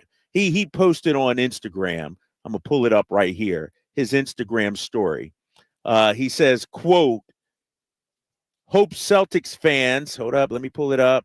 Hope Celtics fans cheer Steve Kerr tonight instead of booing him. Give thanks for creating this monster. And it's a picture of Tatum out there. So, the fans know Steve Kerr's going to get the business tonight. He's going to get it tonight. Yeah, he was on the radio in the Bay Area. He said, this is America. It's the day after Election Day. I think Celtics fans are going to welcome me with open arms and maybe even bouquets of roses. Heartfelt. Yeah, I'm sure. I'll say this for Boston fans, and obviously you know a lot more about them than I do, but going back to those 2022 finals, and I think it was Game 4, which was the game where Steph Curry showed everyone what he could do and turned the series around. But remember, Draymond got benched in that game. Yes. And he was terrible. And it's like, what happened to Draymond? Yeah. I think the fans actually got to him. Got to Draymond? It's never happened to anywhere else. He was shook out there a little bit. You might be right. And they're going to give him the business too out there tonight. Yeah. It's funny. I was down at NBC Studios on Monday talking to Festus and Bonte and Chris Mullen, and Festus is like, what's going to happen when the Warriors win? I'm like, bro, it ain't happening. They're not going to win that game. They may win every other game, but they ain't winning that game. He's like, but what if they do? And so Festus is like, believing that the Warriors actually got a chance. No Jaylen Brown tonight. So that's big. No Brandon Pajemski. Word just came out. Steve Kerr just announced for the Warriors, but I would be shocked if the Celtics aren't ready for this game tonight. Well, even if they don't have JB. That's too bad for the Celtics because Jaylen Brown also has a little bit of a score. Grudge, right? Kept off Team USA. Didn't even get it. Steve Kerr. But, my son's like, hey, man, no JB, no problem. Now Tatum could go off for 50. You know what I mean? Like, I think it's going to be massive, man. And tip-off's in about an hour and 15 minutes. I may have to throw up the second screen and watch some of that tonight. You want to hear what Steve Kerr had to say about that whole thing back then with the Olympic team? He said, again, he was on Bay Area radio. He was on KNBR. He said, I addressed the team before the first practice. We talked about it. The elephant in the room is that every guy in here is going to go into Hall of Fame eventually. So how do we figure out how to play, how to put together combinations? I said, I'm going to ask all you to commit to just winning and to set everything else aside, all the usual NBA BS. The guys all handled it really well. Other players were really good about supporting Jason and Joel, but these are guys who are world-class players. Nobody's used to seeing them play so few minutes, so it's just a weird spectacle. I get it. That's what he said back in August about this. And to Tatum's credit, he handled it well. Yeah. I never heard Tatum upset. Other people went ballistic. But everybody outside, his mom me on there, like fans, broadcasters, like people were taking, this fight for Tatum. Like they were doing it for him. But, he handled it well. You know, the ultimate goal was to win the gold medal. What's interesting, I was listening to the Jeff Teague podcast, 420 podcast, and Jason Tatum was the guest. And they just recorded a few weeks ago. They never asked him about that controversy. I wonder if he said, you know what, that's in the past. I'm not talking about it anymore. Yeah. I was, I was waiting to hear that tea, that juice. Like, how'd you really feel, Jason? But they didn't even broach that topic. So is he telling us how he felt about it, to Nick's point, by just through how he's playing this year rather than talking about it? I think so. He's letting his actions, and that's why I expect a big game out of him today. We talk about MVP, him and Shea got to be right up there 1-2 at the start of this season so far through the first 7-8 games. Like, he's been playing lights out, and he's shooting incredible from 3-point range too. And so, I think he is motivated this year. Because not only Steve Kerr, Whitey, there are some that actually have doubted Tatum in terms of how good is he? Is he the best player on the team? Based on him taking a step back voluntarily last season to help the team win. And so I think he's on a mission to prove people wrong. Yeah. He's motivated. Now, I know we disagreed about that at the time, and that's all done with now. But I just want to ask you, because you and a lot of people, like we said, were really upset by that. And Steve Kerr is probably, in my opinion anyway, he's not vindictive. I don't think he did that to I don't think so. But then was it just you just felt like it was just disrespectful? Was that the issue? 100%. 100%. I mean, it's Jason Tatum. Like, it's a top. This guy's all NBA 3 straight years. Like, I just find it. He was the guy. And Tyrese, I get Tyrese. Tyrese, a young player, newbie. Tyrese was battling some injuries too. I get it, Tyrese. But Jason Tatum, like, this is, a guy really in his prime right now. This is like prime Drexler not playing. Team USA on the Dream. Well, it's even different than that because he had just won the championship. Yeah, and he had just won the championship as well. Yeah. Yes. Yeah, a little bit different. And so I found it just shocking, that, and he did it a couple of times against Serbia. I just, because here's the thing. The dilemma was, well, you can't play everybody, 10-minute quarters. Well, the women did. Team USA women found a way to get everybody on the court. And so I don't know what that was about. Like, I do think there are Tatum the guy. I don't know. I think there are reasons why he didn't want to do it, and he didn't want to say what they were. So that just actually kind of made it worse. Right. Yeah. Yeah. Like, that's not really the reason. Right. Yeah. Well, we got to get to the bottom of it. Like, it's, I don't know, man. It was strange, though, to see a guy, that was all NBA 3 years, one of the faces of the league. And like you said, Halliburton too. And Halliburton. But, Halliburton, I kind of got, his first time. Like, Tatum played in every game 4 years ago when they won the gold medal. Yeah. You know what I mean? Like, why is he all of a sudden he's a bench rider this time? Like, it just, it didn't make sense. Yeah. So we'll see what kind of greeting he gets tonight. Ryan Williams Art in the chateau says, Warriors about to get a major reality check in Leprechaun land. Yeah. Mojo 916 says, so let it be written, so let it be done. Yes. We'll see. Hopefully tonight it'll be all done with. Let bygones be bygones. Tatum go out there, get his 50 or 60. Warriors lose, and they move on. Curtis Hicks, by the way, has an answer to the question, what does the NBA do about the All-Star game now, with the commissioner talking about alternative forms of competition? Curtis Hicks says 3-on-3 would be a great showcase for other NBA players to audition for 3-on-3 in the Olympics. How about something like that? Why would they go hard in the 3-on-3 competition, though? Like, it's like the problem is these guys aren't playing hard. And there's nothing you can do to make them play hard. Hard. Exactly. And think about it. Are they really going to play hard in hopes of making the 3-on-3 Olympic team? I don't think so. Those guys are trying to get the big boy team, the 5-on-5, you know what I mean? Full court basketball team, not the 3-on-3. We're going to talk to Rod Brooks coming up here.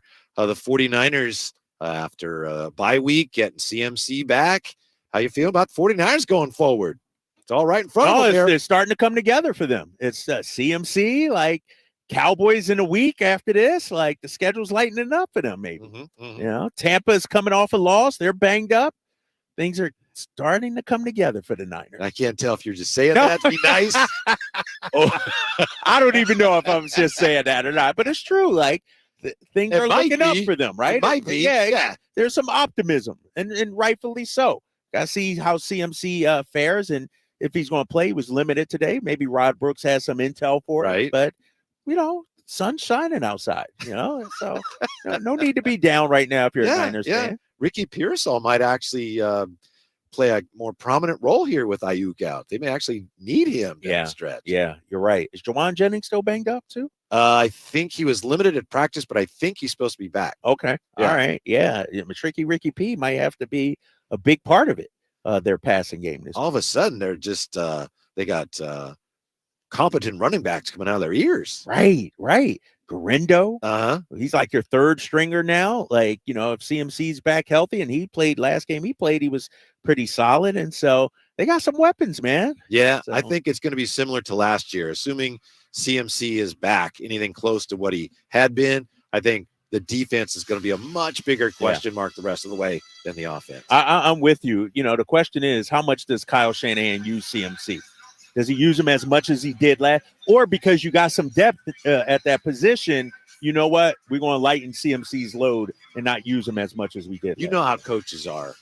At first, it'll be, are you okay? Are you all right? And then as soon as he plays anything close to a whole game, then it'll be like, all right, you're good. He's good, right? Let me know if you're hurt. Otherwise, you're playing. Right, exactly. Coach is coach, man. And the thing about it, with JP Mason did a phenomenal job, but CMC is a true 3-down back. You know what I mean? Like, he's the kind of guy you don't take off the field. And so it's when you have a guy like that, it's hard to want to give him a break. He's your best player. Yeah. You want him out there all the time. Yeah. We'll get the latest on CMC when Rod Brooks, 49er pre- and post-game host, joins us next. Drive Guys, Sacktown Sports. Twin Peaks is the best in the game. Here, it's bigger game days and bolder fight nights. I mean, where else can you find a scratch kitchen that always comes in clutch every day from lunch to late night? Only at Twin Peaks, the #1 sports bar. If you're a veteran or serving active duty with a military ID, come in on Veterans Day and receive a free lunch from 11 a.m. to 3 p.m. The Lodge loves our current and former military members, and you can feast on 4 epic options free of charge. Don't you deserve healthcare you can count on? Well, you can count on United Healthcare with Medicare plans that fit your life today and as your needs change tomorrow. You can enjoy reliable coverage and low out-of-pocket costs with a Medicare Advantage plan from United Healthcare. United Healthcare Medicare Advantage plans. Made for California, trusted everywhere. The Medicare annual enrollment period ends December 7th, so go to uhc.com/Medicare today. Fall's right around the corner, and there's no better way to experience nature and everything that Northern California has to offer than in a Jeep. And right now, it's Jeep Adventure Days at Sacramento Chrysler Dodge Jeep Ram. And they've got the deals and selection for you. From sales to service, they're going to prove to you why they deserve your business. Their GM, Chuck Dean, he has this talent of not only getting you the best deal in town, but he also is able to build an inventory that other dealers are jealous of. SacsSuperstore.com and located off of Business 80 across from Hagen Oaks Golf Course. Sacramento Chrysler Dodge Jeep Ram. The Hagen Oaks Golf Super Shop is your unsurpassed spot to find the hottest golf gear, best pricing, and elite expertise. Every club on the shelves can be tried for free on the driving range. 3 TrackMan units and a Hagen Oaks team of skilled fitting professionals provide the finest club fitting experience. Our personable Super Shop staff will show you the newest to help you look and play your best. You love golf. The Hagen Oaks team loves golf too. Hagen Oaks Golf Super Shop, Fulton Avenue at Business 80. Learn more at hagenoaks.com or 916-481-GOLF. What would it take for a plumbing company to earn your trust? Jerry and Kenny here from Bell Brothers. And let's face it, plumbing and service companies don't always have the best reputation. So to earn your trust, the first thing they'd have to do is actually answer the phone when you call with a real live person. Then they'd have to send a plumber when you needed them, day or night, without charging extra for emergency services. A trustworthy plumber would show up on time, wearing a clean uniform and name badge, and be able to show that they had passed a background check and drug test. A plumber you could trust would give you a firm quote on the job before starting and clean up after they finish the job. That's exactly the plumber you'll get when you call Bell Brothers, a plumber you can trust. Call Bell Brothers right now for all your plumbing needs. Our number is 916-444-1234, or find us online at thenosurpriseguys.com. The No Surprise Guys, Bell Brothers. At the law offices of Dale R. Gomes, we understand that when you're facing a crisis, you need more than just a lawyer. You need a team. Our dedicated attorneys work together, combining decades of experience to guide you through personal injury or criminal defense matters with care and expertise. We're committed to supporting you every step of the way, ensuring your voice is heard and your rights are protected. With offices in Sacramento and El Dorado County, reach out to the law offices of Dale R. Gomes today, 916-999-9033, or online at dalegomslaw.com. The Hagen Oaks Golf Super Shop is the only store in the world to be named the top 100 shop for 40 years straight. Yes, the only golf shop in the world.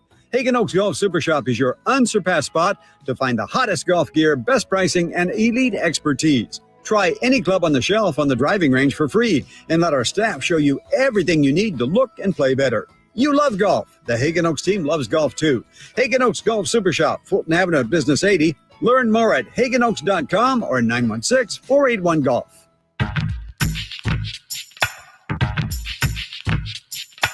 Your new home for 49ers football in the 916 Sacktown Sports.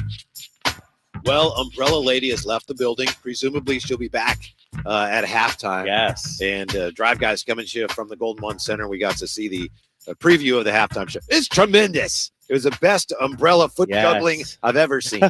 Got to stay in your seats tonight. Make sure you check it out. Get your popcorn and everything beforehand. Yes. It's going to be excellent. It's going to be great. Now, we were just talking about the 49ers. And even Kyle Draper, who's not the biggest Niner fan, says everything's setting up for him. Was he just being nice or did he mean it? Are the 49ers ready to go here? Let's find out. Nice enough to join us as he does every week. NBC Sports Bay Area 49er pregame and postgame live analyst, Rod Brooks. How are you today, Rod? Fellas, put your hands where my eyes can see. Y'all always had the best bumper music, man. Always. Yes, sir. Hey, Rod, before we get to the Niners, we were just talking about Steve Kerr, you being a Bay Area guy. How warm of a welcome do you think he's going to get in Boston tonight? Oh, man, they're going to love him unconditionally, dog. It's going to be just – because, hey, listen, y'all know how Boston fans are. They are very forgiving and mild-mannered and, hey, just like Philly fans, they understand nuance and subtlety. Yes. So, Steve Kerr's it's going to be nothing but roses and kisses tonight. Yeah, absolutely. About roses and kisses. Is it roses and kisses for the 49ers right now, Rod? What's the word on how CMC looks so far? What do you think his workload will be against Tampa Bay? He's looking good. He had no setbacks last week. He had no setbacks leading up to practice today. We don't get a chance to see practice, but in the bit that we do get to see, he was looking quick. He was looking explosive. He's ready to go. So there are no setbacks. I'm really excited about McCaffrey in two areas. I'm excited about the third down package they're going to have for him. And I'm really excited to see what Kyle Shanahan is going to cook up red zone package-wise for Christian McCaffrey. I think that's where he's going to pay dividends immediately. So talking to John Lynch last week, he's not necessarily going to be on the snap count, but they're also not going to be crazy how they use him. And I believe I mentioned this last week. Things are different now with the Niners running backs because they have Mason coming into his own. Isaac Guerrero is getting more and more comfortable with every snap that he takes. So while McCaffrey's better than those two and having him on the field makes the Niners a better team, they don't have to use McCaffrey as much as they did last year because they have other options at running back. But I'm telling you, man, I think the red zone plays that Kyle Shanahan is going to draw up is going to have Tampa looking real silly out there trying to cover him. Dang. Okay. All right. I don't know if I'm correct. A few weeks ago, you called who was it? Arizona trash or not a good football team. So I don't know, Rod, man. You might be jinxing the squad right now, bro. Well, I still don't think Arizona's all that good of a football team. And if the Niners didn't make some mistakes, they wouldn't have lost that game by one. But the numbers don't lie. Listen, to me, this is going to be a line of scrimmage game for the Niners. They can handle Tampa's defensive front with one of my favorite players, Vita Vea. If they can handle Tampa's front and Tampa's blitz package, which is the only way they could get pressure, the Niners skill position players are going to take over. On the other side, Tampa's got the best offensive line in football. But if the Niners can stop their run game, and that's Tampa's bread and butter, they're top 10 in running the ball, just as Arizona was, and that was a problem for the Niners. But if the Niners D-line can put up a good fight and stop Tampa's run game, Tampa, they don't have the wide receivers. Cade Otton is their guy, and really the only guy that's trusted by Baker Mayfield. And then you look at the back half of Tampa's defense, like the Niners they're winning in skill position on offense and on defense. Tampa's got the 20th ranked pass defense in all of the NFL. So for me, it's the Niners, if they don't make mistakes, as they did against Arizona, as they did against the Rams, I think the two worst losses of the season for the Niners, this is a game that they should handily take care of. Dang. I'm looking at my boy Baker Mayfield and that Tampa Bay squad. They gave the Chiefs all they could handle on the road. I mean, and I understand the injuries and everything like that, Rod, but this is a cardinal sin that you're committing right now, disrespecting the opponent. Like, look at the Niners this season and look at the teams they've actually beat. They've beaten the dregs of the NFL. And so I get it. The personnel, Rod, sounds great. The names on the back of the jersey sounds great. But the Niners are an average team right now. And the Niners are getting back Christian McCaffrey and Jawan Jennings, which makes them a better team. Makes them a better team than what they had when they faced Arizona, and it makes them a better team than Tampa, which, my mistake, they don't have the 20th ranked passing defense. Tampa has the 30th ranked passing defense. And this is a short week coming off of that overtime game in Kansas City last week. I know what you're trying to do, Drapes. I understand how it works. You a Philly hater. I get it. I understand it. You're deflecting because Nick Sirianni couldn't coach his way out of a wet paper bag, and the Eagles are winning despite his silliness. I get what you're doing, but that's fine. I'm not. Hey, what's our record? We're handling. Don't put the Eagles in your mouth, big fella. We're handling our business. We're taking care of our business. Hey, you're handling your business. It's looking good, but you know as well as I do. You know Nick Sirianni can't coach, and he's going to be the reason you guys don't win. But you're doing fine right now. But listen, you said it's about we can mention names on the back of the jersey and personnel. The NFL is a personnel game, and specifically, it is a skill position personnel game. And if you look at both of these rosters, Tampa and the Niners, who's winning the skill position battles on both sides? The Niners, every step of the way. Don't front. Okay. Don't front. Don't front. Bud Brooks, 49er analyst, post-game, pregame live on NBC Sports Bay Area. Rod, you may have just answered this question through the back door with your last answer, but why didn't the 49ers do more at the trade deadline? Well, for them, they got what they needed. What they needed was extra help on that defensive line, which is why they got Davis from the Texans. And I believe I said this, with you guys over the past couple of weeks when everyone was thinking, well, they should get themselves a wide receiver. My biggest issue for the Niners was one that they addressed, and it's part of the reason why they didn't beat the Rams and why they didn't beat the Arizona Cardinals, is that the Niners up the middle, stopping the run, not nearly as good as they needed to be. And so going out and getting Davis from the Texans, along with integrating these young guys like Evan Anderson and Sam Okawanu and some of the veteran guys they have, they addressed the need that they absolutely had to address. But this idea, and listen, I would have loved to see DeForest Buckner come back. I would have loved to have seen them to get Ojulari from the Giants, but the Niners are kind of up against it salary cap-wise, and they don't necessarily have draft picks to go out there and throw around. And this is the Niners' fault because of what happened, what they did in the with the Trey Lance situation. They had to shop, sort of, not necessarily bargain basement, but they had to kind of shop in a different part of the of the department store because of the position that they were in. But, and I said this to somebody earlier today, Davis might not have been the guy that you wanted the Niners to get, but he's exactly what they needed. And look who the Niners have coming up here. Again, Tampa's got a really good run offense. All right, the numbers bear it out. That's where they get their offense from. You're going to have to deal with James Conner again. Kyron Williams can run that ball. Detroit runs the ball very well. Green Bay runs the ball very well. The Niners are going to see team after team after team that's very good at running the ball. They had to do something to shore up the middle of that defense, and I think Talia Davis actually helps them do that. Hey, Rod, when you look at the NFC and where things stand, is it Detroit and everybody else, or, you know, are there a bunch of teams, Washington in that mix, Green Bay in that mix, my Eagles in that mix? What's your power rankings, I guess, in the NFC? Hey, man, I mean, it's Detroit and everybody else is shooting for second place. I mean, we all watch football, man. That Detroit outfit is dog. They're going out there, and here's the thing. Like Jared Goff, while he's capable of having a game where he's throwing it 40 times and he's spreading it around 350 yards and 3 touchdowns, they don't have to rely on that for them to win. They can run the ball however they want to. Goff can be, sort of an addendum to that, or he can lead them defensively. Even without Hutchinson, they basically do what they want when they want to. I really think that's a Detroit outfit. I just don't think they have any flaws. I really don't. I think everyone else in the NFC, they have a flaw or two.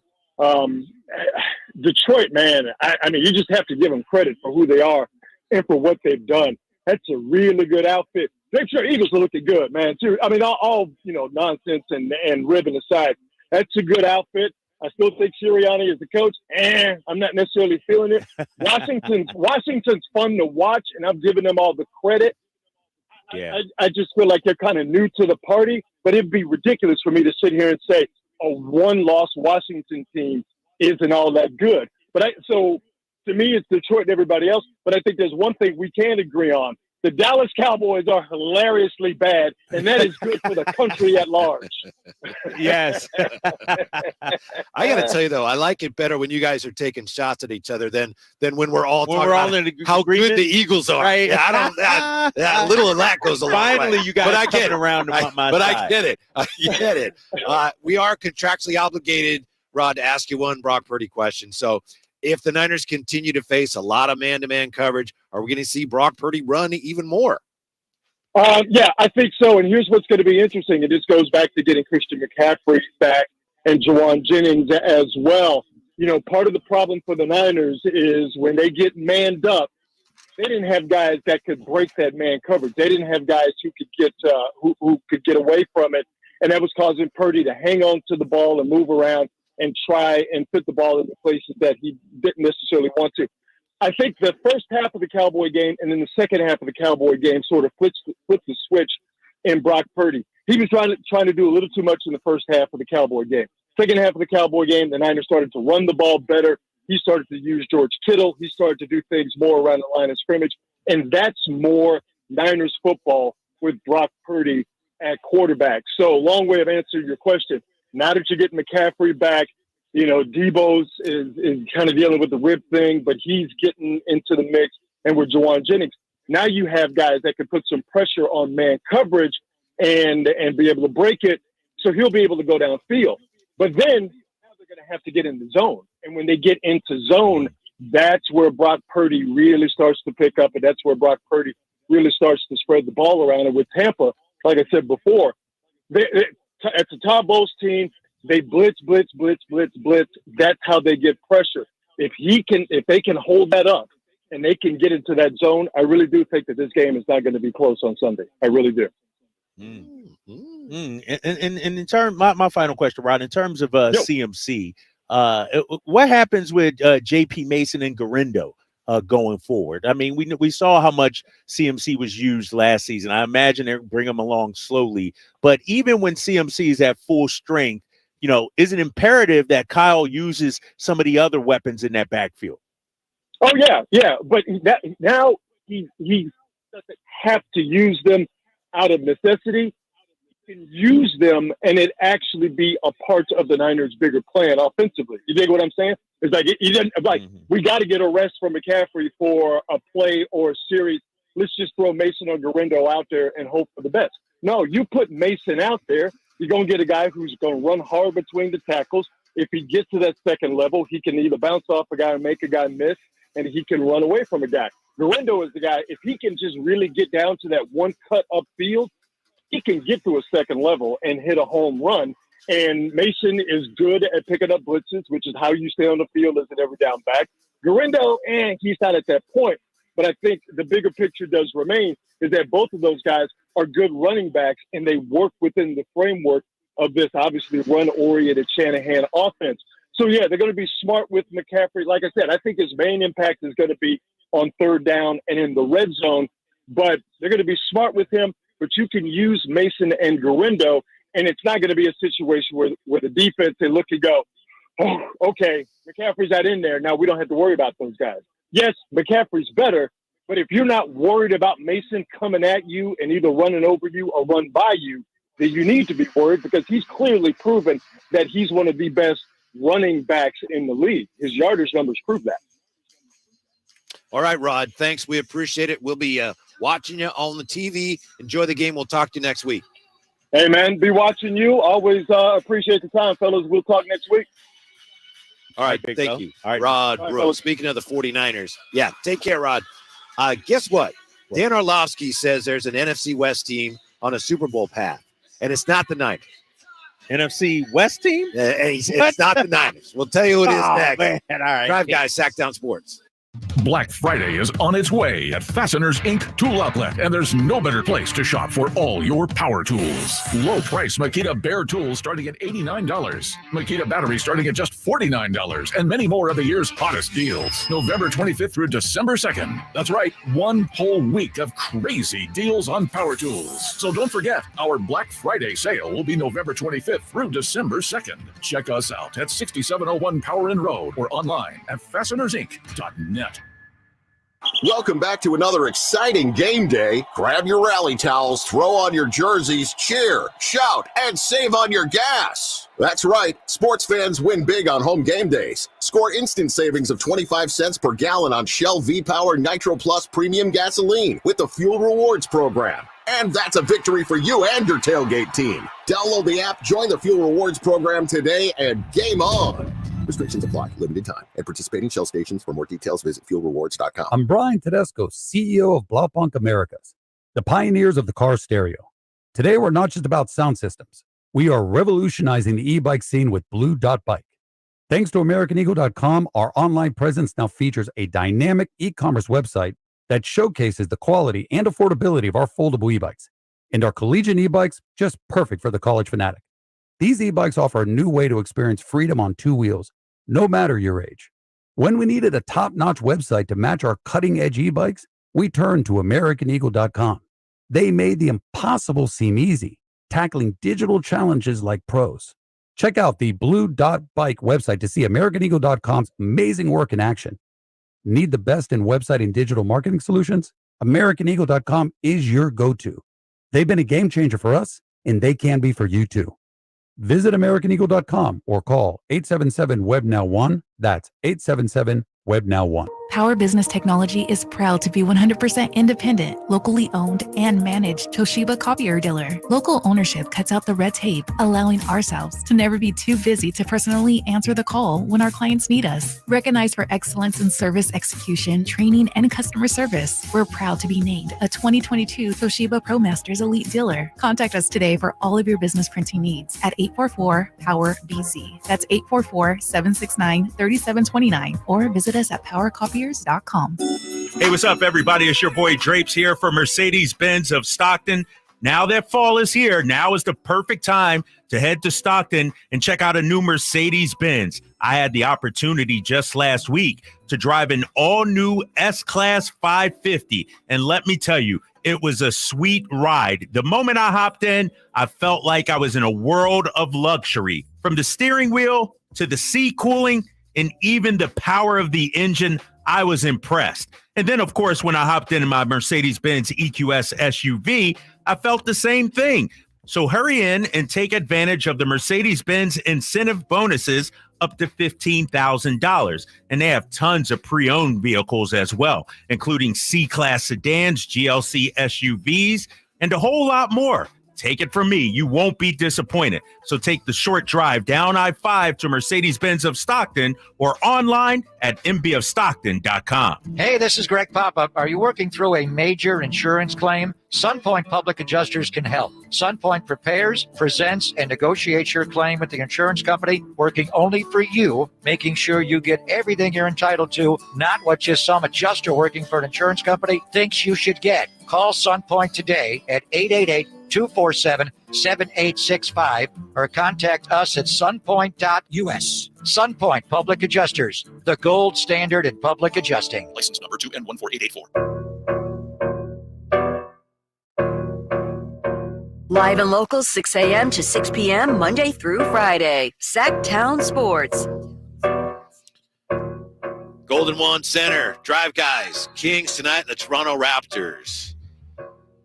Revenge is a dish best served cold. That's an old Klingon proverb. Kings need a little of that tonight, Drapes. A little of that revenge, old-fashioned revenge. I'm with you, man, and I want to see it right from the get-go. Yeah. You know what I mean? Like, and Chris Boucher checks in, lock him up. Somebody got to lock him up, right? Somebody got. We'd be like, no, I got Boucher. He walk on the floor. I need Malik or somebody. Walk over. I got that guy. Get up in this jock strap. That's the kind of vibe I need to see from the team tonight. I will say this, and you've pointed this out. They have been competitive. DeMar DeRozan talked about how competitive Toronto has been. They almost won at Denver. They did. Yeah. Twice, if I'm correct. They played Denver twice already, and I believe both games were close. First one was overtime. And Denver came back and was able to get them. This is a hard-playing team, man. What did I say? Number one in offense in terms of points per game, I think they are, or a top 2 or something like that. So this team, even with all the injuries, they're missing 2 key pieces. No Scotty Barnes, no Emmanuel Quickly. Kelly Olynyk didn't play. My guy, he didn't play the other day. They're 4th in points scored per game. So, and 1st in assists. Think about that. They're almost kind of how we want to be. Yeah, yeah. Except we want to play better defense. Right. But hold on. Kelly Olynyk is your guy too? Because of the Boston thing? That is 100% my guy. Like, he's first. Isn't everybody? Nah. You say my guy? Some guys are like only Baker Mayfield this week is my guy. Kelly Olynyk. Some people are just my guys on this day. You know what I mean? So like 75% your guy. Yeah. But like Kelly Olynyk, the rest of my life, he will be my guy. So we got to add him to the list, right? Yes, we got to write that down. Because we used to do events together in there. I saw him in Toronto. Yo, how's married life? Chopped it up. Yeah. Hey, I don't need to put you on the spot here because I know this isn't necessarily funny, but 2 of your guys are going at it. Perk and Scal.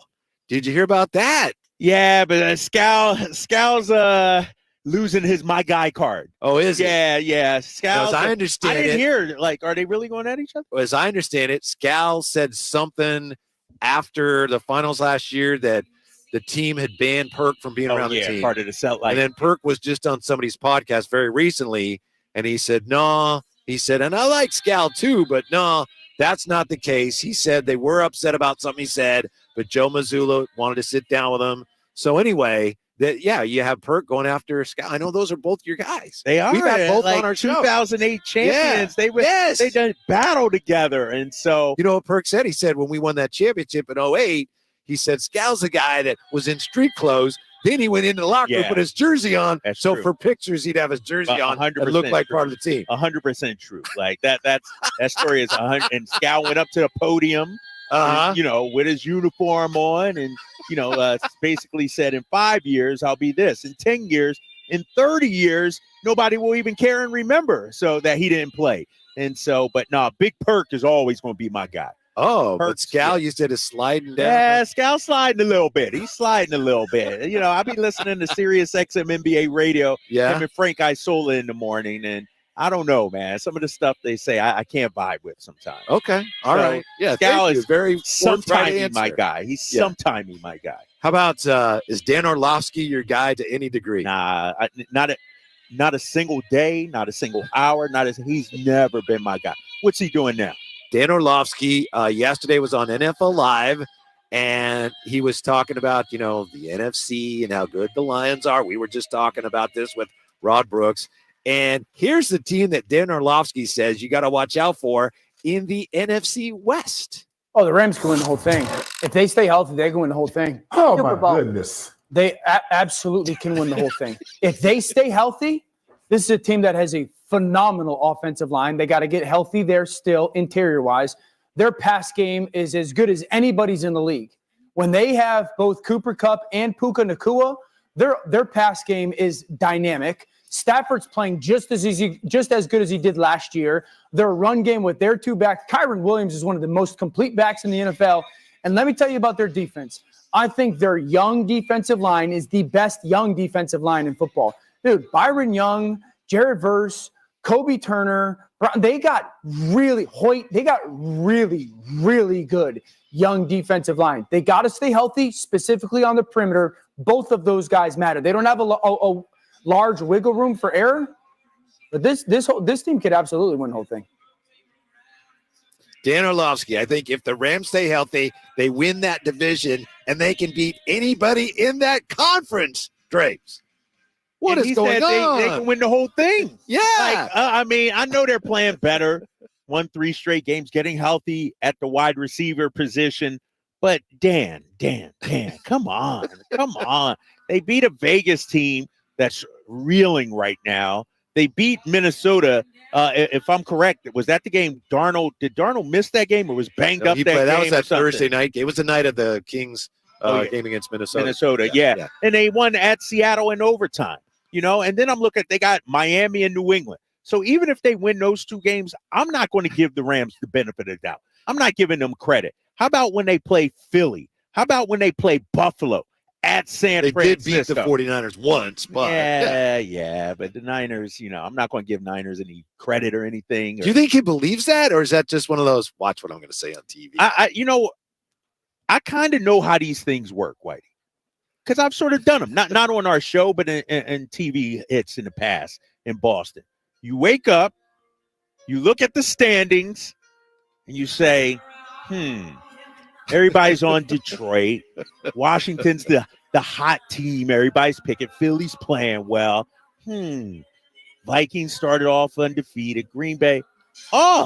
Rams have won 3 in a row. They can do it. And then you start finding things to support your argument to take it on TV. There's no way the Rams, if we're being honest, I got Washington, Philly, maybe the entire NFC North ahead of the Rams. Really, I know Chicago Bears beat them. Right. They did beat Minnesota. Yeah. I got the entire NFC North. I would, if he would have said Atlanta, maybe I could put a little more. Because Atlanta's 6-3, or 6-3. They're playing. Halfway decent football, but the Rams? Here's one thing I don't get about the Rams, and somebody deserves credit for this. Their GM, Les Snead, whomever. Remember when they were all in on winning the Super Bowl, and they mortgaged their future to win the Super Bowl, and they won the Super Bowl. Then it's like, well, now they're going to be terrible for a few years. And I think they missed the playoffs the next year, and then they got back to the playoffs. They got back. It wasn't as much of a downfall. They didn't mortgage their future. They maybe mortgaged 1 year to win a Super Bowl. That's worth it. That's worth it, 100%, right? Everybody's clowning them and everything. Oh, that bill's going to come due and everything like that. I remember there was talk, well, that's not the way the 49ers do things. They want to be good every year. They haven't won that Super Bowl yet. I guarantee you 49ers fans would sell out right now to get a Super Bowl. Oh, you go for it, and same thing in NBA. I was listening to our guy Antonio Daniels in them, and they were talking about it. The Clippers, who we'll see on Friday, made that trade for Paul George, got rid of Shea, brought Kawhi in. And at the time, it's like you're going for it. That's what you want teams to do. That's the whole idea. Every team in the league would have done that deal. Yeah. And so same thing with the Rams. That's what you do. You go for it. Mm-hmm. Hopefully the Kings. That's, trade deadline. Let's go for it. Yeah, speaking of the Kings, a special moment from Monday that we haven't talked about enough. That's next from the Golden One Center. Drive Guy Sack, Town Sports. Powered engines running like new? Stable's proprietary formulas are proven by third-party testing to outperform the competition in keeping fuel fresh, preventing corrosion, and cleaning the entire fuel system. With Stable, you can have confidence you are doing the right thing for your engine's long-term health. Just pour into your gas can or fuel tank, then top off with fresh fuel. At every fill-up or when you store, start with Stable. Available where fuel additives are sold. Ready to pre-game your next big arena event? Head to Beach Hut Deli, a Sacramento tradition for over 40 years, where aloha is served daily. Located just steps away from the arena, whether it's game day or concert night, it's the perfect spot to gather with friends and enjoy amazing sandwiches. Are you planning a bigger get-together? Beach Hut Deli offers endless catering options to bring those delicious flavors to your next party or event. Beach Hut Deli. Good vibes, great food, and epic times await. Don't you deserve healthcare you can count on? Well, you can count on United Healthcare with Medicare plans that fit your life today and as your needs change tomorrow. You can enjoy reliable coverage and low out-of-pocket costs with a Medicare Advantage plan from United Healthcare. United Healthcare Medicare Advantage plans, made for California, trusted everywhere. The Medicare annual enrollment period ends December 7th, so go to uhc.com/Medicare today. Facts are facts, and the facts show that for eliminating hip, knee, back, leg, and foot pain, it's the Good Feet personalized arch support system, clinically proven to provide significant pain relief in only 4 weeks. Good Feet arch supports are designed to help put your feet and whole body back in pain-relieved proper alignment. Good Feet arch supports are HSA and FSA eligible. Book your free fitting at Good Feet in Sacramento, Roseville, and Vacaville. The holidays are always a great time to get together with family and friends, but nothing beats the thrill of Stockton Honda's deals. During Happy Honda Days, find the perfect ride in person or online. With over 400 new Hondas ready to go, now is the time to buy at Northern California's #1 Honda deal, Stockton Honda. Anytime, anywhere, it's all here. StocktonHonda.com. Based on 2023 total new and Honda certified pre-owned vehicle car sales from American Honda Motor Company Zone Report. Did you know that replacing garage doors is the biggest return on investment homeowners can get on improvements? Jason Ross here, and let me tell you about the Overhead Door Company of Sacramento, a family-owned and operated company with third-generation owners that's been in business for 71 years right here in Sacramento. With new garage doors from Overhead Door Company of Sacramento, you'll not only get the wow factor, but you'll also know that you're working with a well-respected and proven company. Residential and commercial, brand new garage doors, or repairs to existing doors, they do it all. Take advantage of their free at-home estimates on new garage doors or check out the showroom with no appointment needed. And while you're at it, mention me, Jason Ross, or Sacktown Sports and receive $100 off a new garage door paired with a new garage door opener. Check out their website at ohdsac.com or call them at 916-421-3747. Overhead Door Company of Sacramento, the genuine, the original overhead door. Always look for the red ribbon logo. KHTK HD1 Sacramento, KYMX HD3 Sacramento. Your flagship station for the Beam Team.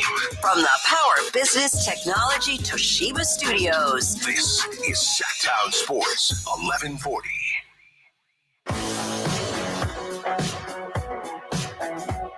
Your flagship station for the Beam Team, Sacktown Sports. Everybody's coming out to the Golden One tonight to watch the Kings and the Raptors. Everybody wants to say, hey, welcome home, Davion Mitchell.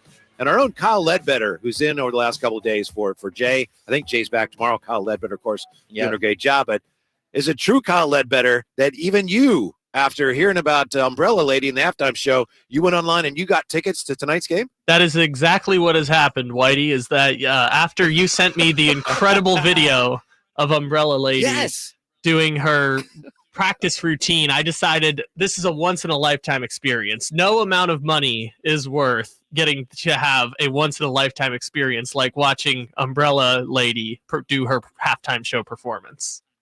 And that was just a little bit of it. There's a lot more, Kyle. It's incredible. Oh, I'm excited. I'm excited to see what this looks like. Too. We're selling tickets for the Kings out here. Yes. You know what I mean? Like, Kyle may not have come if we didn't hype up Umbrella Lady. And you know that's just, she's just fooling around. She saves the good stuff for the show, right? Right, exactly. Yeah, that was nothing. Is that the best? Is she better than Red Panda now? Like, is she whoa, let's not go too far here. Let's not go too far. That's a legend you're talking about. Her fastball a little bit, right? There's more of an element of danger with Red Panda, right? Yeah, more like that. This is just like, I don't know how she's doing that. How about Dude with the Dog? that little tiny chihuahua that runs around and he's pretty good. Balances on the basketball and everything. Yeah, like that. yeah, he's pretty good. Sometimes I've watched him and I felt like he's not getting the applause that he should be getting. That's pretty amazing. Yeah, that's true. Do you remember way back when? I don't know if I think they toured the whole league. The Quick Change, the man of the woman. I love Quick Change. Yeah, that's my wife's favorite. And then I think I still don't know one how of them they do passed that. away. Really? Yeah. Oh man. I think the woman passed away. I watched him once. I was watching a Knicks game or something, and they were showing them. So I was like, oh, I have a TiVo, slow-mo. And there was something she did where she like put her hand right to like her breastbone. Yeah. And I think there's like a button there or something. It's like, I think it was like the whole thing kind of reverses. So it's like she already has it on, and then really? I think that's what it was. That's the best I could tell. But that's I hard watched to it in do. slow-mo. Like, yeah. The timing has to be. Timing got to perfect. be. Yes. And then right when it's changing is when they throw the glitter or whatever that covers her, so you couldn't see it, and then it's like, how did that happen? Oh, all right, all right. I think a little sleight of hand action there. Yeah, but it was incredible. They were on America's Got Talent and stuff. Yeah, that's is Red Panda the gold standard though? I think so. Is she in the Hall of Fame? Is there one? No, like NBA Hall of Fame. They put fans in the Hall of Fame. Yeah, I don't know. What I mean? I don't know if Like, they do the halftime Hall of Fame. There should be. Red Panda should be. If there was a Hall of Fame, Red Panda should be in the Hall. The of one Fame. thing I remember is that she retired a few years ago and then came out of retirement to start doing the tour again. Jordan-esque. Oh, check this out. Pablo Torre back in April, starting a Hall of Fame campaign for Red Panda. See, I'm not the only one. Let's go. Mm-hmm. I'll tell you what, Umbrella Lady, she should definitely be on the ballot this year. Yeah, we'll see. Yeah. She might be like Rookie of the Year or something. Maybe. She might be new. You know what I mean? A little too early for Hall of Fame. Too early, you know? Yeah. First team all halftime show or something like that. Yeah. All right. You're right. And then tonight we get the Canadian national anthem, right? Because we have Toronto. I forgot about that. Yeah. Yes. It's a beautiful song. Yeah. I would always being serious? I am. It's a beautiful song. It's just like, all right, great. Can we just play the game? But it is a beautiful song. You don't like okay? I think I don't pay attention to it, Whitey. I'm usually like dialed in on something else. I'm prepared for the game. You like "Oh Canada," RJ? Yeah, RJ. Come on, dude. Our home and native land. Star Spangled Banner. All right. Yeah. You do, don't you? It's a better song. Whitey don't want to get in trouble. He don't want to. I know. He's anti-American. I get it. I get it. So we get that tonight with the Raptors coming in. And DeMar DeRozan, let's play that again, Kyle Ledbetter. I apologize because I didn't tell Kyle ahead of time we're going to do this. DeMar DeRozan today talking about how good and how competitive the young Raptors are. They compete, man. When in this league, you got a group of guys that compete at a high level for 48 minutes. That's all you can ask for. You know, no matter if you have less talent or more talent, when you got a team that could compete, anything is possible every single night, you know, and their record not indicative of the competitors that they are. You got to give them credit. You know, they well coached. You got guys going out there playing their roles to the best of their ability. So I'm pretty sure it's going to be another tough one for us tonight, but, you know, we need to get this one. Popcorn delivery. Dog, I don't eat popcorn anymore, man. I'll eat it. Thank you.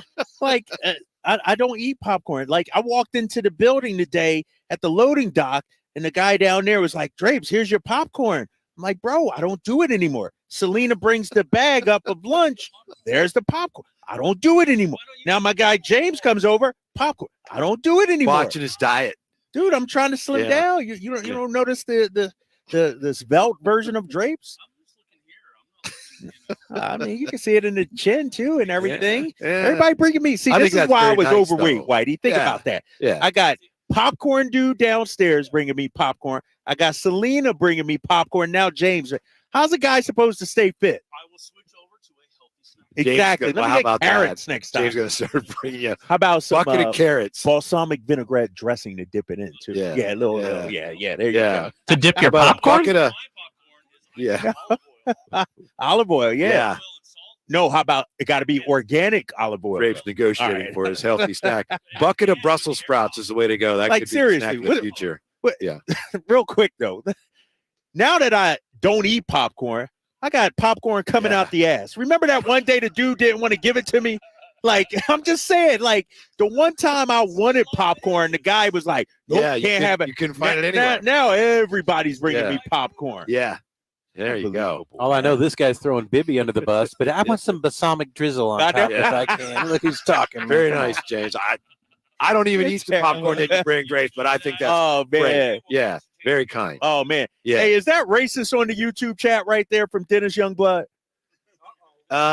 Yes. Yeah, okay. All right. I just wanted to know. It could be. Like, On it first could be glance. interpreted that way. That's the way I That was interpret my it. first interpretation. Hey, Kyle, strike Dennis Youngblood off the chat. There Now, it he is. may not Kyle's mean it on that way, but yeah. Kyle's already on it. Thank you, Kyle. Yeah. Thank you. Yeah. Yeah. Oh, man. I saw that. I was like, I think that's racist. Yep. Certainly could be. It could be. Yeah, could be construed that way without a lot of effort. Oh. Anyway, DeMar DeRozan with the big 4-point play in Miami. 75 seconds left. Oh, yeah. 4-point play. Not only did it get the Kings back in position to win that game, it moved DeMar DeRozan ahead of Charles Barkley for 29th place on the all-time scoring list at 23,757. It was such a great win. I know a lot of people pointed it out on social media. Maybe you guys talked about it. We haven't talked about it much on the show, but that's something we need to at least acknowledge. I mean, think about it, Whitey. He's ahead of one of the all-time greats, Charles Barkley. And Barkley was a big-time scorer. Yes. Former MVP. Mm-hmm. And I don't think people understand and realize how great of a career DeMar DeRozan has had. Yeah. Now he's on our team. Yeah. So he's 29th right now, all-time in scoring. He's 611 points behind Allen Iverson for 28. No way. Behind AI? Yes. Yes. Damn. So I'll tell you numbers 25 through 28. He's 29 right now. All right. 25 through 28 on the scoring list. Jerry West, Patrick Ewing, Ray Allen, and Allen Iverson. So he's going to pass. He is 1,432 points out of the top 25. And if he plays the full year, based on what he does typically, a typical season for DeMar DeRozan, he will move into the top 25 this year. All time. And maybe pass Reggie Miller, maybe Jerry West. Like, think about that. Jerry West at 20. He's probably, he's going to probably pass Jerry West. Yeah. And that's incredible. That's when DeMar retires, he's going to be top 20 in scoring all time. Yes. Like, we got to get this dude his flowers. Yes. And they just had a thing on the Jumbotron, too, where he ranks in Raptors history.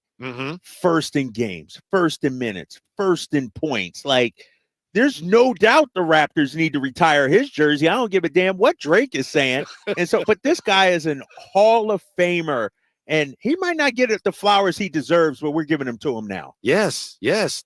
I didn't even realize it at the time. And he does it in such a unassuming style, if that's possible, right? He scored more than Steph Curry. Steph's right on his heels. That's crazy. And like you said, he's going to pass Allen Iverson, Ray Allen. And here's the thing, why we did this exercise. Everybody else above him is in the Hall of Fame, or they're active. You know what I mean? Yeah. Or they will go. Like Carmelo, I don't think Carmelo's gone in yet. Like, he'll go in. So this guy is a surefire Hall of Famer we're talking about. And he wanted to be here in Sacramento. And here's the thing. If you look at his numbers too, I think his numbers are better now than they were in Chicago last year. Yes. Which is crazy. Point numbers are. Point numbers are, which is crazy. He hasn't had to sacrifice or do anything different. He's being himself out here. The question was, what kind of DeMar DeRozan are you getting? We're getting the same DeMar we saw in Chicago, which is great for Sacramento. Yeah, it's also great for the Kings because, let's face it, DeMar DeRozan, as glittery as the resume is, he still has some things to prove. Yes, he does. Yeah. Yes, he has to get to the finals, got to go have a deep playoff run. And maybe this is the team. He's still motivated, too. Like, it's not a guy on the back of his career that already got his ring and, is just, going through the motions. Like, this guy is still hungry and he's still adding to his legacy. Yes. More on DeMar DeRozan's climb up the all-time scoring charts. And are we sure Domas isn't the Kings' best player? Ooh, okay. That conversation when we come back to the Golden One Center on Sacktown Sports. All guests come to you from the Folsom Lake Honda Hotline. Folsom Lake Honda, your one-stop Honda shop. I'm Bob Burke, founder and chairman of Burke America Parts Group, a family of brands that includes RepairClinic.com, an appliance and HVAC parts solution company that's grown into an international brand. Before AmericanEagle.com, we partially launched a new technology platform developed by another firm. American Eagle helped take our technology to a whole new level with digital marketing, software development, and business insights into our key markets, appliances, HVAC, and outdoor power equipment, and did so both on time and on budget. AmericanEagle.com has the resources, experience, and talent needed to produce solutions. Our new technology platform, developed by AmericanEagle.com, has produced tremendous results with higher traffic, conversion, engagement, and online revenue. If you have any home repairs you need to take care of, check us out at RepairClinic.com. If you need a world-class website or technology project, then I would highly recommend AmericanEagle.com. Call AmericanEagle.com at 773-NETWORK. That's AmericanEagle.com, 773-NETWORK.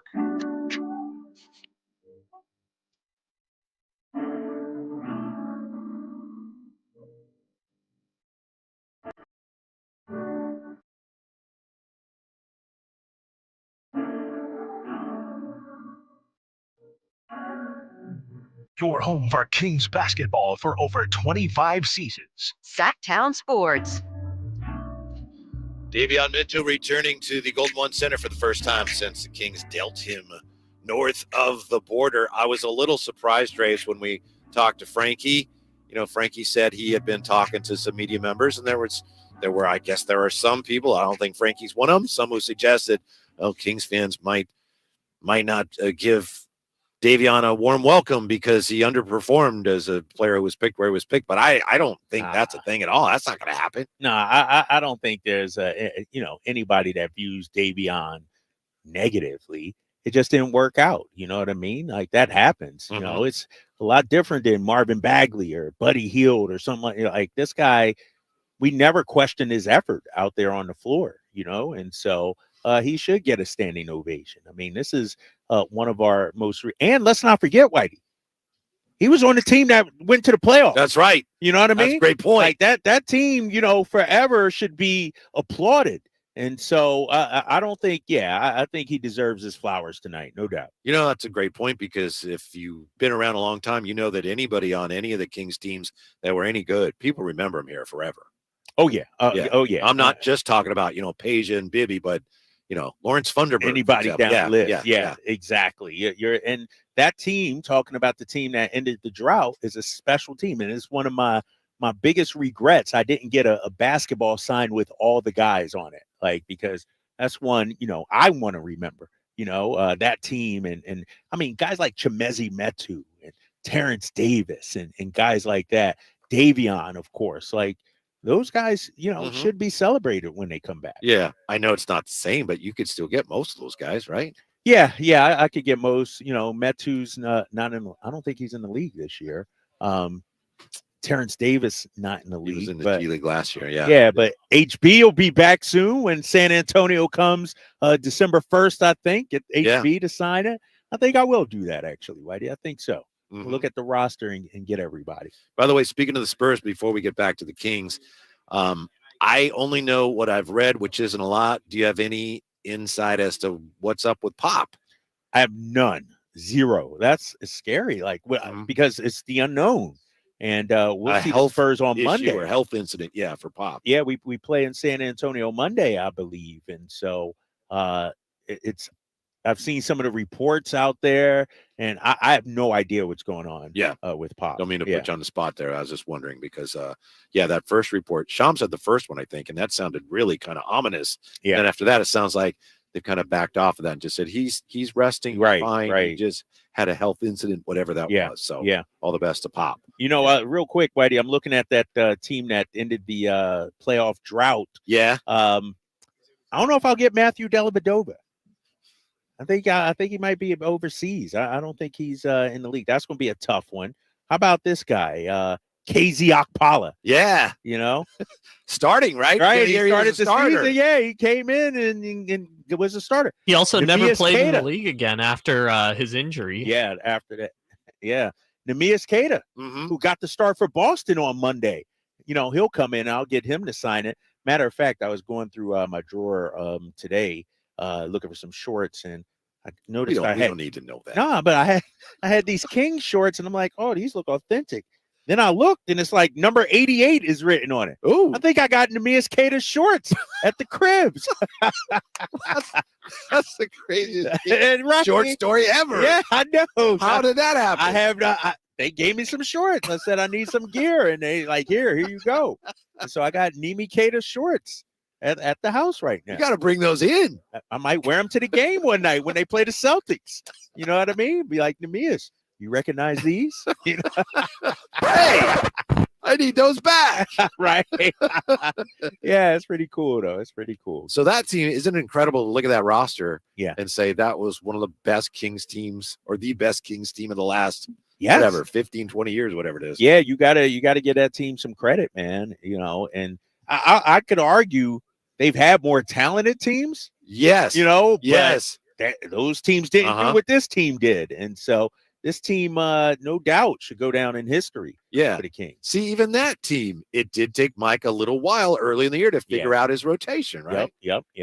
And I believe Monty made some moves at the deadline as well. Didn't he trade Rashawn Holmes during the season? I think was that No, that was off-season? last year in the off season. Oh, that was an off season. Yeah. Okay. All right. Yeah. So got to get Rashawn when he comes back. Got to get him to. And it was I apologize. The guy from Pepperdine. That was the guy they got at the deadline that year. Oh, who was here last year? Kessler Edwards. Oh, you killing me. Thank you. Yeah. Exactly. Kessler Edwards. Right. Kessler That was because people were pretty excited, like, oh, they're gonna get Tybal or somebody, and they got Kessler Edwards. Yeah, that's who they got at the deadline. Yeah, you're right. Yeah. Yep. Yeah. Are we sure that Domas is not the Kings' best player right now? Because when you look at what he's producing, and I don't think he's going to be remembered as a better player than DeMar DeRozan or maybe De'Aaron Fox. And I know everyone says De'Aaron Fox is the best player. He's on the path to be the best player in Kings history. And I get that. I don't have any problem with that. It's just when I watch them play right now, Domas is the one, like, he'd be irreplaceable. Yeah, 100%. Like, we lose him, we don't have anybody that can even, a facsimile of him. Like, let's say De'Aaron goes down, which, obviously, he's a massive part. But then you throw Malik maybe out there, somebody, you can, could ham and egg it for a couple DeMar games. steps up even more offensively, but Domas, he does so much for this team, like rebounding, assist, heart and soul, passion, effort. Like, and you run your offense through him. Like you said, assists. Yes, exactly. So I'm looking at the chat. Our boy Dennis Youngblood is back. He said barbecue chicken. That's racist. He says it all the time. I don't know, man. It's just touchy. You never know where things are coming from. Right. Remember? And so I do say that, but I don't say I'm eating barbecue chicken or anything like that. Well, if he didn't mean it that way, all then good. I'm okay. Exactly. But we that's move between on. You and him. That's I'm sorry if but if you didn't mean it that way. But when somebody just throws that out there, here's the thing too, Whitey, not to hijack the show, but it's all part of the show. You're not hijacking anything. As a black person in America, and really any group, what is racist to me may not be racist to you, or vice versa. What may not be racist to you may be offensive to me. And so those are some things. I can give you a great example of that happened in baseball a couple years ago. Padres were playing the Giants, and the Giants had a first base coach who was African-American. I apologize. I can't remember his name. I don't think he was there last year. And Mike Schilt, who's now the Padre manager, he was one of their coaches. And there was some, baseball dispute about throwing at somebody or something. And Mike Schilt was mad at the first base coach, and he was telling Kapler, like, yeah, well, you better tell your boy over there, blah, blah, blah, blah, blah. And the guy went nuts because he's like, he called me boy? Yeah. So they had a meeting the next day. Right. And Schilt came out and said, I did not mean it that way. Right. I should not have used those words. Right. That's not what I meant to say. But I understand you say that to an African-American. He can take it that way. So I should not have said that. And case in point, DeMarcus Cousins, remember? With the Chinese the year of the monkey. Year of the monkey. And and so, it's just, I don't know, man. You just got to be sensitive of that. And if Dennis didn't know, now he knows. We educate, right? And we move on. And so I'm not going to, lose sleep over it or, anything like that. But when I first saw that, that was my thought. I was like, is this a slur in some way? But that's how, as an African-American in America, the United States, that's how because of our history in this country with race, that's the first thing that we think of. Yeah, I appreciate that he attempted to clarify, but really that's between you and him. So, however you guys want to slice that. He said he'll chill out. Never a slur. My bad. Okay. All good. We move We're on. good. We move on. Yes. Exactly. Yes. We move on and we move back to the conversation, which you don't seem too excited about exploring. What? Is Domas the best player in the Kings? You seem like, but you don't actually want to. No, because I don't know who the best player is right now.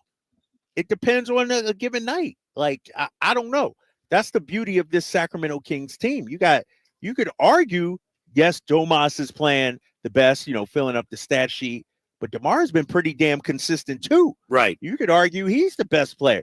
We've seen Fox come up big. You could argue he's the best player. And so I think you're talking about 1A, 1B, and 1C, really, with this Kings team. Sort of equal opportunity. Like, and that go back to what I asked Frankie Cardelli.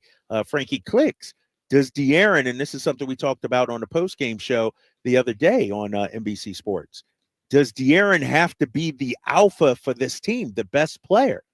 I don't know, because Domas is bringing it every night too. Right. But it's almost like he is player, like you say, 1A or maybe player B, but he's always right there. And sometimes he's a little better. That's the thing. It's the consistency. As this team struggles to find consistency, and they're doing a good job with it now. They've won 4 or 5. And like DeMar is very consistent, but Domas is one of the most consistent players I think I've ever seen in my life. Every night. I mean, you could pencil him in for a double-double, 6 assists or so, effort, 82 games. You're right, man. And the thing about him is, you talk about consistency. Yes, the numbers are consistent, but just the way he plays, the effort, where he gets his shots, where he gets his buckets, everything is consistent with this guy. He's relentless. Yes. And not all players physically can be that, even if they want to. And yet he finds a way every night. And I think sometimes we tend to overlook it here in Sacramento. You just kind of take it for granted because he's right there every night. It's like Groundhog Day, it's just over and over and over. Ho-hum, another double-double for Domas. But, man, I think, and I said it yesterday, this guy's moving up the ladder when it comes to all-time Kings greats because he's so consistent and so dominant on a night-in, night-out basis. I would like to see him give the ball to a guard now and then in transition. You don't like the little hop? No, hop I do not. Dude. Our guy Domas. What is that? Yeah. Nah, dude. Hey, man. It's his way of getting in the groove. I guess so. Getting started. I guess it's so. Like, all right. He's like an old Subaru, old Volkswagen Beetle, just chugging along, getting moving there. Looks like a dad coming down the hallway. It's like, there's a Lego there. I don't want to step on that. Yeah. What's meaningful? What's a mirage 2 weeks into the NBA season? We tackle that when we come back to the Gold One Center on Sacktown Sports. On the move? Got somewhere to be? Take Sacramento Kings basketball with you. The Sacktown Sports app will let you stay connected to your passion. Never miss a moment of Sacramento Kings basketball with the Sacktown Sports app. If fashion is your thing, eBay is it. eBay's where I find all my favorites, from handbags to iconic streetwear, all authenticated. For real. This time, a little Supreme, some Gucci. I even have that vintage Prada on my watch list. That's why eBay's my go-to for all my go-tos. Yeah, eBay, the place for new, pre-loved, vintage, and rare fashion. eBay, things people love. If you need bold banners to boost your business, but you're on a budget, think Staples. Because now at Staples, you can save up to $50 on your print purchase. From posters and flyers to signs and menus, Staples can print anything you need to move your business forward. And with Staples Print Perfect Guarantee, it's done right or it's printed again free. Plus, same-day service is available on hundreds of items if you order by noon. Get it printed right at Staples. And now get up to $50 off your print purchase. And 7/6, visit staples.com/print for details.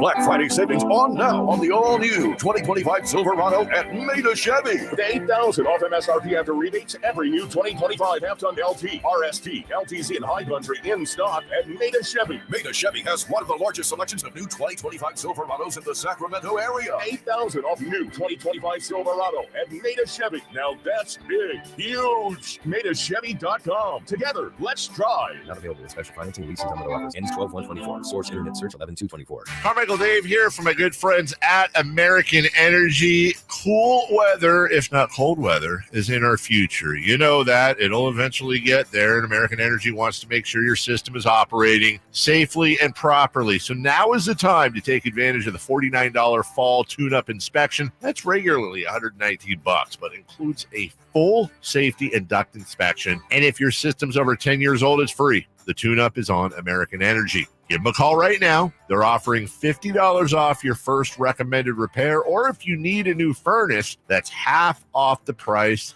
of a new unit. American Energy been serving the greater Sacramento area since 1981. A+ with the Better Business Bureau. You can check them out at the AEWay.com for an instant quote. That's the AEWay.com. Tell them Carmichael Dave sent you. Call 916-520-9990 now. Rob Thomas has special intimate performance. I don't wanna be lonely no more.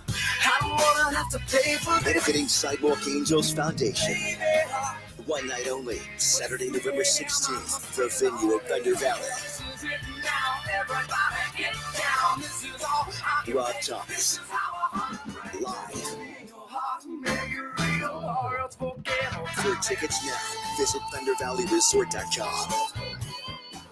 Don't let cold season make you miserable. Try the quick, drug-free solution for nasal congestion, Navage. Navage uses gentle suction to flush out your sinuses with refreshing saline, helping you breathe easier, sleep better, and feel healthier all winter long. And here's even better news. Navage is now available at select Costco locations in a great new value pack. It's everything you need to start breathing better fast. Check out Navage at your local Costco today. Navage. Navage. Breathe easy. Golf to Go is brought to you by the Hagen Oaks Golf Super Shop. Here's Frank LaRosa. David Dusek writes in Golf Week that according to FootJoy, about 65% of golfers wear the wrong size golf gloves. A properly fit and maintained golf glove will help you stay connected to the club without extra tension, which can mean more speed. Snug is the name of the game. A perfect glove should fit like a second skin, wrapping tightly around your palm and fingers. If the glove is too loose, the extra material can bunch up and lead to a bad connection between your hands and the grip. The fingers of the glove should extend just to the tips of your fingers. If there's too much space at the end of your fingers, try a cadet version of the glove made for golfers who have shorter fingers and wider palms. The Velcro closure should only require a slight pull to secure. If you're stretching the strap significantly, the glove is too small. Natural leather offers superior feel and touch. Synthetic leather gloves tend to cost less and probably last longer. After your round, air out your glove to maintain softness and flexibility. That's your Golf to Go. I'm Frank LaRosa.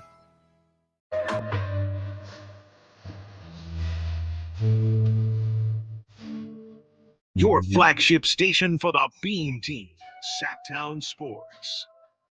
Oh, where would we be as golfers without Frank LaRosa? One of the nicest guys I've ever met. But those are so great. If your golf glove is too big for you, it might not be the right size. No, I mean, you know, thank goodness for that. Because it's too big. Like, seriously. If your shoes are too big, they might not be the right size. Get a smaller size at the pro shop. Yeah. Have your feet fitted and my God. Find shoes that are the right size. You ever played with Frank?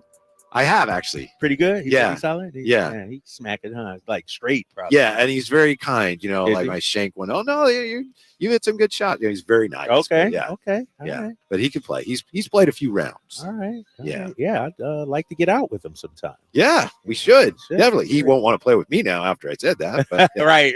By the way, do you know anybody who's a Cowboy fan? Oh, yeah. I know a couple. Yeah. My buddy Guru, who's actually from our area. He's a Cowboy Guru. fan. Yeah. That's Yeah. the guy. Yeah. I'm not going to make fun of Cowboy fans anymore for a while. Why? Well, I feel sorry for him. It's been a dreadful season, and then there's this today. Dak Prescott, you know, he injured his hamstring, and report today is a torn hamstring, out at least 4 weeks, and it's just not fun anymore to make fun of them. They're so bad right now. I almost feel sorry for Cowboy fans. Yeah, it might be kind of. It's different for you as an Eagle fan, Right. I know. Maybe it's a little mean kicking them while they're down. Yeah, you know exactly. what I mean? Nah, I tell you what. No, because if they were up, come on, Whitey, they're so insufferable. And so, yeah, they, I laugh at them. Now, my Eagles got to win this week. Yeah. That's the thing. We got to beat them. I want them to lose every game except when they played the 49ers. But other than that, yeah. I'm sorry you didn't get your wish. I know, I didn't Although get you said there's no way. There's no way. Cowboys would beat the 49ers. I don't even know who their backup is. It's not Trey Lance. Cooper Rush. Oh, it's Cooper Rush? Okay. Yeah, I'd like to see Trey Lance play, but I don't think that's going to happen. Nah, that's not going to happen. That's not going to happen. So, yeah, it sucks, too, because I like Dak as a player. Like, I think Dak, with the right coaching, with the right system, the personnel around him, can win a Super Bowl. I do believe he's talented enough. But you saw what he said on the sidiline when he came out of that game? Oh, yeah. Did he say that? Like, he mouthed it. Yeah. Bleeping sucks. Yeah. And here's the thing. Like, I don't know how they keep Mike McCarthy around. Like, they got to make some changes there. And, you can't fire the owner. And so as long as Jerry Jones is there, we've talked about this, who are they going to get as a head coach? Nobody with a reputable pedigree, if you will. And so they're doomed. You know what it's like, too, though? It's almost like Jerry Jones is the curse of Jimmy Johnson. And I know they won after they ousted Jimmy Johnson. But, since the mid-'90s, like, they've had some solid teams, but they turtle when it matters the most. Yeah, Jerry Jones, in some ways, has patterned himself after Al Davis. And now he's becoming what, unfortunately, Mr. Davis became towards the end of his career, which is a guy that was too proud to recognize that he needed help and too proud to get the help he needed to continue to put a winning team on the field. Yeah. You're right. And, you could call it being too proud. It's what about, sort of a narcissistic view where, everything, he's the smartest guy in the room. He knows better than the experts, it's and like, that's has served them well. That served him well in his life, right? At times. Right. And yeah. So it's hard to say, I guess I can't be like that anymore. I'm sure that's difficult. But, you got to realize when you lost your fastball. You know what I mean? Like, here's the thing. And I know he's a competitive guy, but man, at his age, with all that money, you've already won, 3 Super Bowls. Like, the agony and the, aggravation of watching your team get bounced and beat up every single year, to roll off into the sunset. I don't want to say be an absentee owner, but maybe not as hands-on. Did you hear what happened to one of their vehicles on their way to Levi's? I did. Yeah. I did. There was a rising barricade that came up underneath one of the vehicles, and I think his wife was injured. Carrying his family members. Yeah. I didn't even know they had it. Like, that's a lawsuit. Right. That is right. Yeah. And then I heard she was injured, but I think she hurt her ribs, but she still went to the game.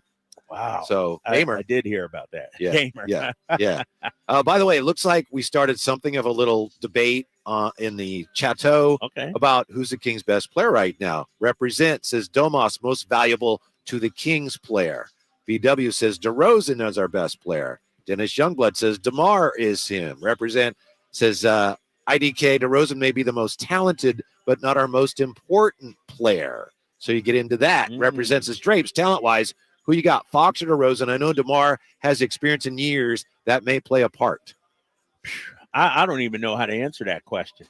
I mean, they're both all-star level talents. Like, that's, to me, is splitting hairs. Maybe you go with De'Aaron because he's younger, but, DeMar is elite at what he does. I mean, he's elite. And so maybe I give the edge to him. I don't know how to answer that. I think they're both all-star level, and throw Sabonis in there too. Like, we could have 3 all-stars if the wins come and these guys keep playing the way they're playing.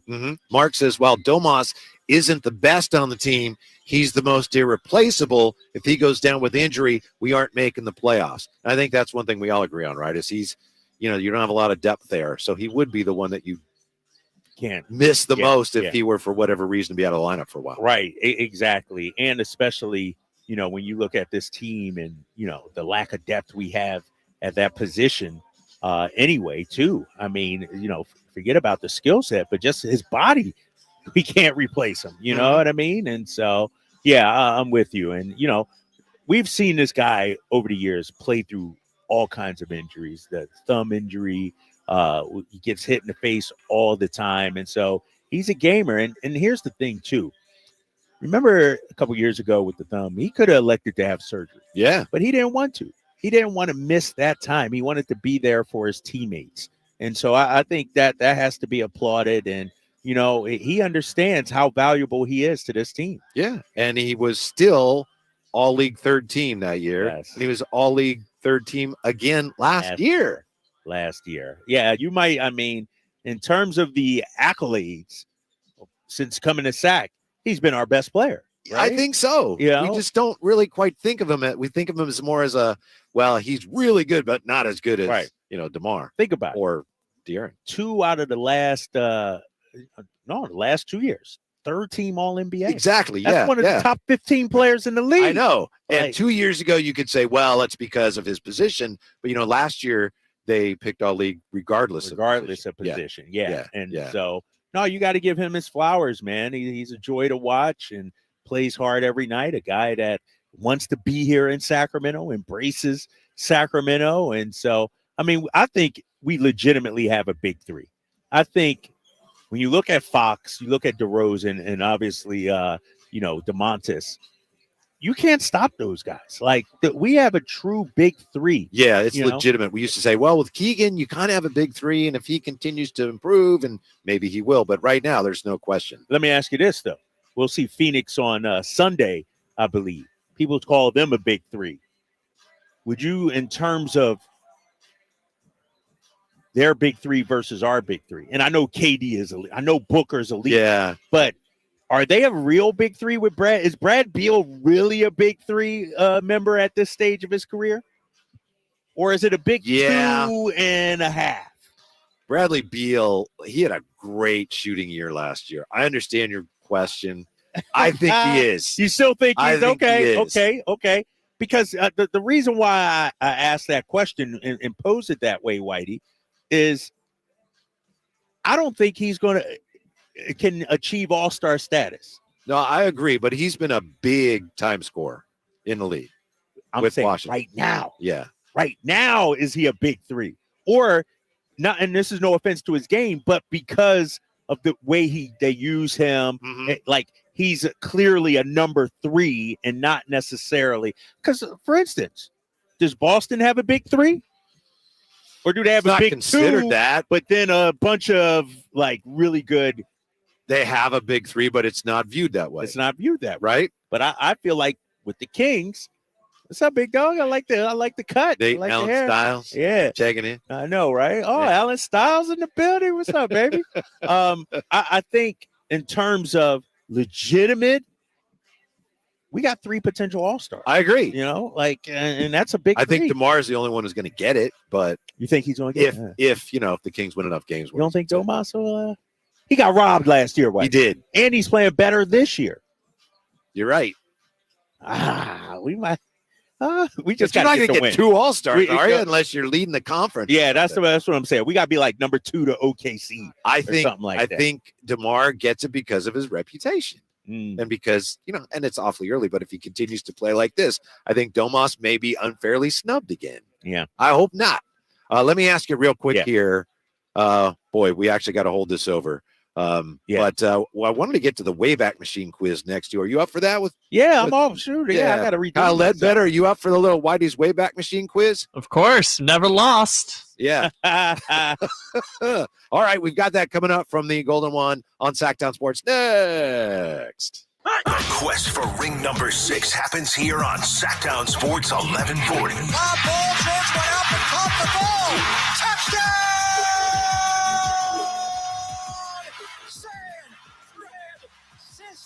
Listen on Sacktown Sports for all the 49ers action. Jennings went up and took it away. What a catch by JJ. He scored 3 touchdowns today. Quest for 6 lives here on your local sports leader, Sacktown Sports 1140. Facts are facts, and the facts show that for eliminating hip, knee, back, leg, and foot pain, it's the Good Feet personalized arch support system, clinically proven to provide significant pain relief in only 4 weeks. Good Feet arch supports are designed to help put your feet and whole body back in pain-relieved proper alignment. Good Feet arch supports are HSA and FSA eligible. Book your free fitting at Good Feet in Sacramento, Roseville, and Vacaville. Whitey, Johnny here, reminding you that not all grills are created equal. Give your family a real treat. Bring out all the flavors of the upcoming holidays with the amazing Napoleon Prestige line of outdoor cookers. Napoleon grills that features other grills can't match. They're built different, built better, built to last, complete with a lifetime warranty. All made with premium steel that boasts absolute quality. Just because it's November does not mean we can't barbecue outside. Visit California Backyard now for your best selection of grills and Napoleon Grills accessories. Febreze. So my home is also my office. And before I can focus, every room's gotta be clean. That means tidying up, then spraying my Febreze Air Mist. Ooh, that's fresh. Febreze Air Mist scents are all high quality. They fight any weird funk, and they give my air an instant boost of freshness. So not only does my home smell good, I feel good too. After I Febreze, it's time to start my day. Breathe happy, Febreze, la la la la la. Need a new health insurance plan? Don't feel like you have to search for one on your own. There's Health Markets. When you visit healthmarkets.com, you can speak with a licensed insurance agent in your area and get personalized recommendations. With Health Markets, you can feel confident you're choosing a health insurance plan that fits your needs and your budget. See how easy it can be to search for your next health insurance plan with healthmarkets.com. Visit healthmarkets.com today. Health Markets Insurance Agency, Inc. is licensed as an insurance agency nationwide except in Massachusetts. Don't you deserve healthcare you can count on? Well, you can count on United Healthcare with Medicare plans that fit your life today and as your needs change tomorrow. You can enjoy reliable coverage and low out-of-pocket costs with a Medicare Advantage plan from United Healthcare. United Healthcare Medicare Advantage plans, made for California, trusted everywhere. The Medicare annual enrollment period ends December 7th, so go to uhc.com/Medicare today. It's Capital Casino, Sacramento's #1 poker room. And guess what? Primetime football is back. Capital Casino is giving away $500 per game in high hand bonuses for every Sunday, Monday, and Thursday night primetime game. As always, offering the best food, the best service, and the best action with the most variety of games in the region, conveniently located in downtown Sacramento. So check them out, Capital Casino, and always remember to gamble responsibly. 1-800-GAMBLER. Black Friday is on its way at Fasteners Inc. Tool Outlet, and there's no better place to shop for all your power tools. Low price Makita Bear tools starting at $89, Makita batteries starting at just $49, and many more of the year's hottest deals. November 25th through December 2nd. That's right, one whole week of crazy deals on power tools. So don't forget, our Black Friday sale will be November 25th through December 2nd. Check us out at 6701 Power Inn Road or online at fastenersinc.net.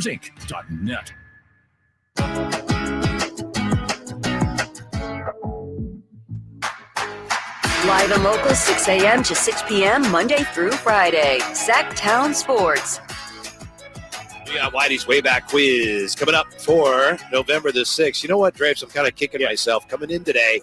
You know the sign Kings, the big Kings, purple letters right out there? Yeah, so I'm walking by there to get into the media entrance. And there's this man and a woman, kind of older, and they walk by there. And she goes to stand up there to take a picture. And he goes over to take a picture. And for a second, I thought I should ask them if they want a picture. Yeah. And I didn't. And I was like, maybe. Yeah. And I walked in, and I should have done that. Selfish there, huh? Like, no, I just, it's like, all right. But I thought of it, and I didn't do it. Now I wish I'd done it. They probably like, man, this jerk right here, he could have at least helped us out, you know?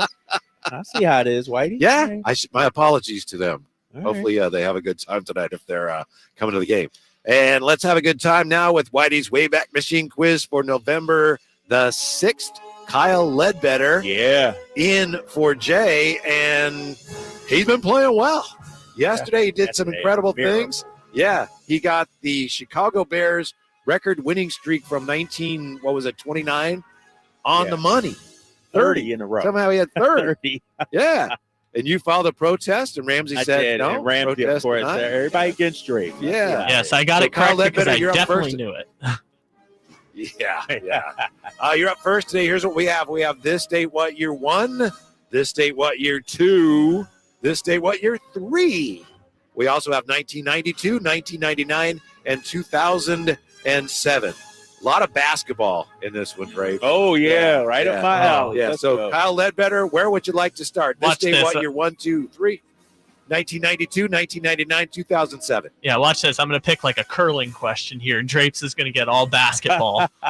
Let's go with 1999. 1999. Okay. The Kings opened the season by splitting a pair of games against the Timberwolves. In what country? This was actually on the scoreboard earlier during our show, but I don't think Drapes saw it. Kyle Ledbetter, Mexico, Japan, China. Kings opened the season this date, 1999. They split a pair of games against the Timberwolves. In what country? Mexico, Japan, or China? I'm going to go with He's been Mexico. red hot on these, pulling stuff.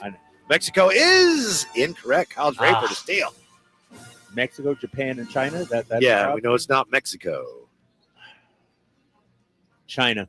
China's not correct. It was Japan. Really? Yes. Oh. No harm, no foul. Okay. No I can breathe. Yeah, they had that on the scoreboard. I didn't even notice it. Yeah, oh, yeah. Breathe a sigh of relief. Drapes didn't know here. it either. Yeah. No harm, no foul. No points. This day, what year? 1, 2, 3, 1992, 2007. This day, what year? 1. All right. Chicago. Hey, hold up. Yeah. Is this the one where I can hear the question and then Yeah. let him? We didn't do that yesterday, but yes, that is the rule. I just want to make sure. Yeah. All right. Let's go. Yeah. So he may throw this at you, Kyle Ledbetter. So just listen closely. All right. He has an option here after he hears it, and you will too if you pick one of these.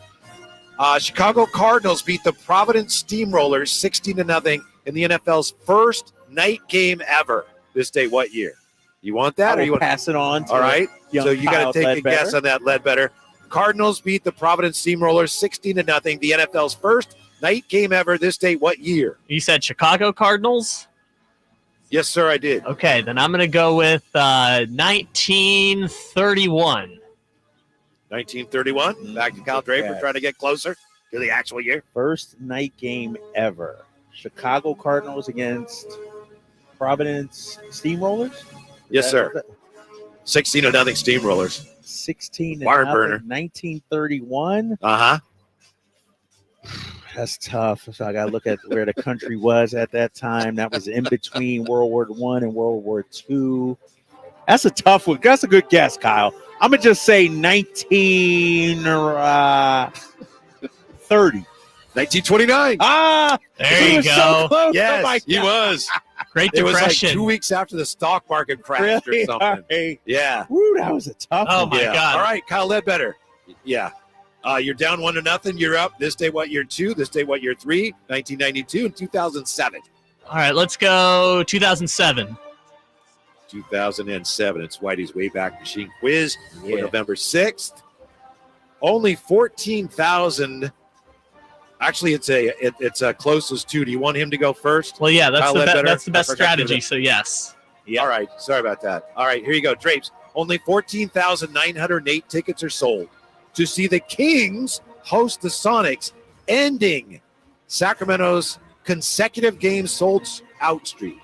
At how many games? The streak ended this day, Oh, my 2007. God. Jeez. Sacramento's consecutive games sold out streak ending in how many games this day, 2007? 2007. Kyle with the lead. Kyle Draper, that is, with the lead 1-0. We got to do This is some math very here. important to our competitors. Yeah. Consecutive game. Consecutive sellouts. Kyle Draper doing the math here. We do need a guess. 987. 987. How about you, Kyle? I will Ledbetter? go with 986. Yeah, it was 354. Really? That's it? Yeah, 354. Damn. I don't. Yeah, so I- Ledbetter with the point. By that point, I don't think they had played that many home games at Arco. So it's 1-1 right now. And Kyle Ledbetter, you are up here. This date, what year 2? This date, what year 3? And 1992. I think it's Draper's turn to pick because I just picked the last one. Oh, yeah, he did. All right, so what is it again? Yeah, sorry. Thank you, Kyle Ledbetter. This date, what year 2? This date, what year 3? Or 1992? 1992. 1992. Shaquille O'Neal. Shaq. Oh, 92. Makes his NBA debut in an Orlando win over Miami. He had 18 rebounds, committed 8 turnovers, and scored how many points? 12, 22, or 35? 12. 12 is correct. I knew that. Did you? Very good. I knew that. Right, Yeah, bro. Yeah. right in his wheelhouse. 2-1 lead for Ledbetter. Ledbetter, this day what year 2 or this day what year 3? Oh, so I can walk it off here? Okay, let me think. We are, no. Yeah, I mean, you're losing. No. You're down 2-1. Sorry, no, Whitey said it was 2-1 me. It's 2-1 Draper, right? Yes. Okay, correct. 2-1 Draper. Okay, that's what I thought. Let me see. Let's go with 3. This day what year 3? Now, you can hear the question, and he can go first if you want. That's the option you have. All right. Rutgers beat Princeton 6-4 in what is considered America's first college football game. This date, what year? Okay, so let's see. You want to go or you want him to go first? I'll go first. So they had the 150th anniversary of college football a few years ago. So I'm going to go with 1870. 1870. Kyle Draper, you want to try to get closer? 1870 is that's Rutgers a tough over one. Princeton. It's considered America's first college football game. This date, what year? Kyle Ledbetter says 1870. 1871. 1869. Oh, so close. But again, look at Ledbetter. He's right there. I didn't even know there was a 150th anniversary.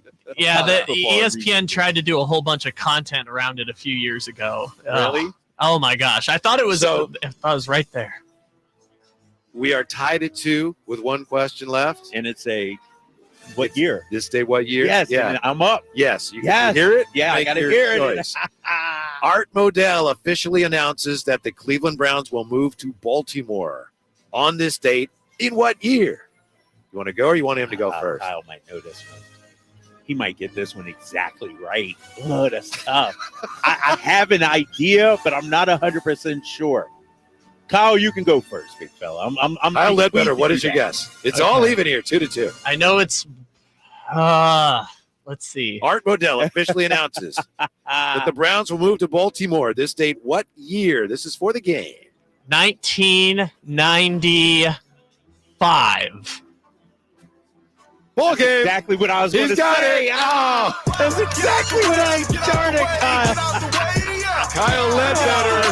That's 2 walk-offs. Somehow, some way. Nailed it. Come back. He's got the win. Sorry, Derek Too Shifty. I see you out there. Lucky guess once again for Kyle Ledbetter. 3-2.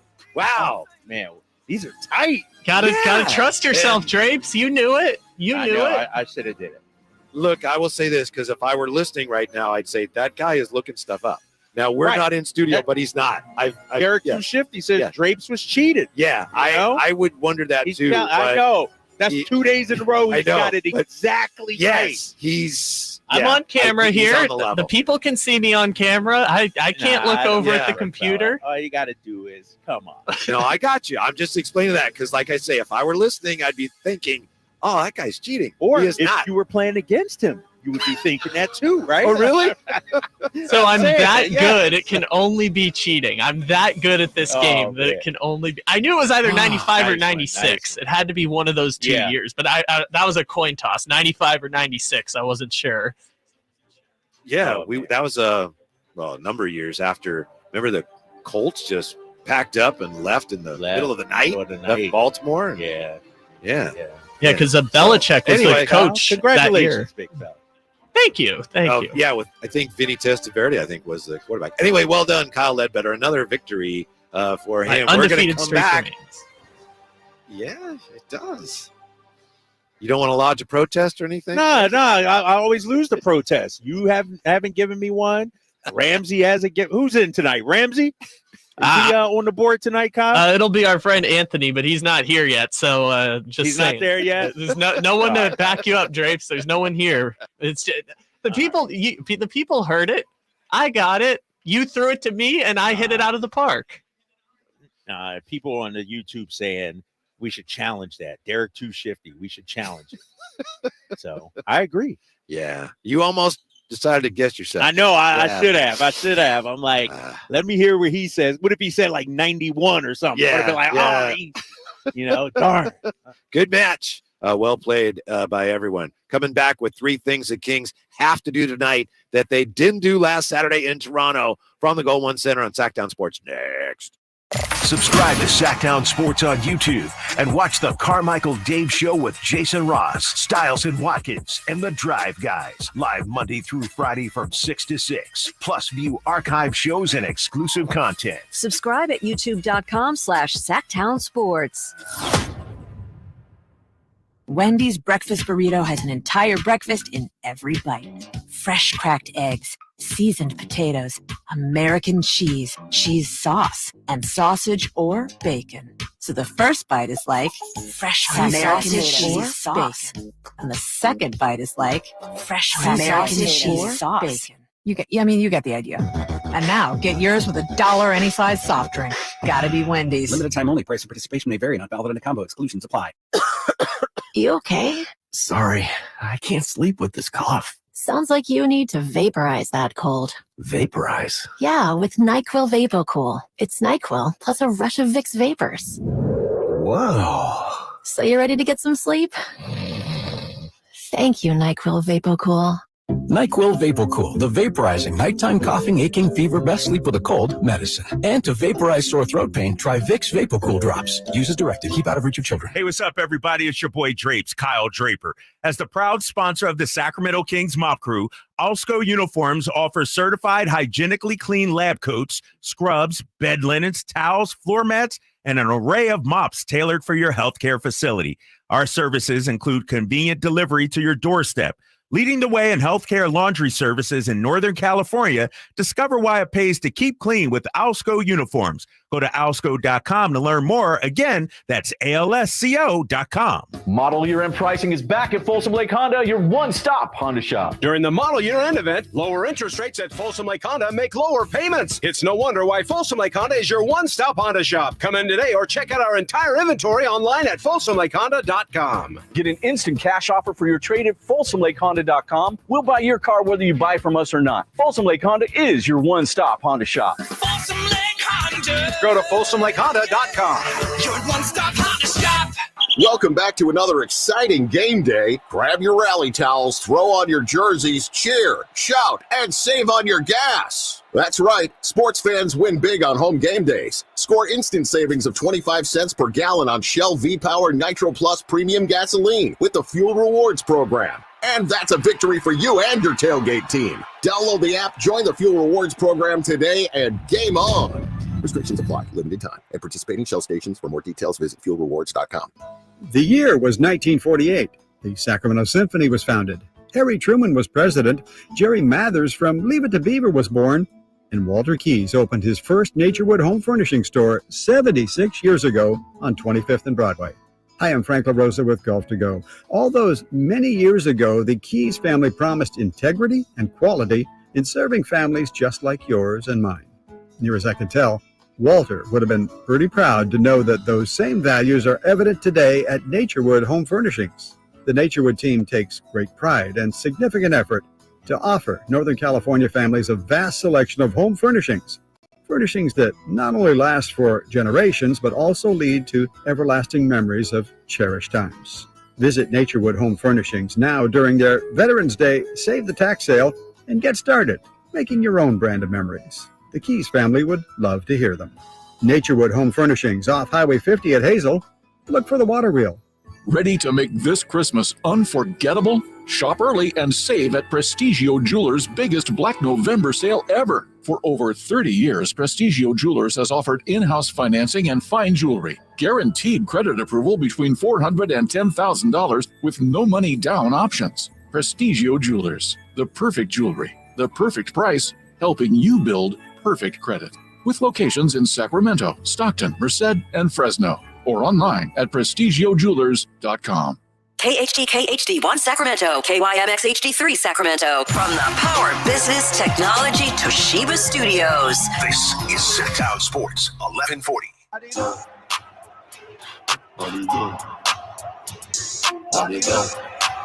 Your flagship station for the Beam Team, Sacktown Sports. Drapes, we have something for you to hear from your old stomping grounds of Boston. You know, the Celtics hosting the Warriors. Yes, I think that game's already underway. Yes. And this is Steve Kerr's first game in Boston since he benched Jason Tatum in the Olympics. we are anticipating that Boston fans would probably give him a less than warm welcome. Would you like to hear what it sounded like? Yes, I would love This is to. audio courtesy of NBC Sports Boston.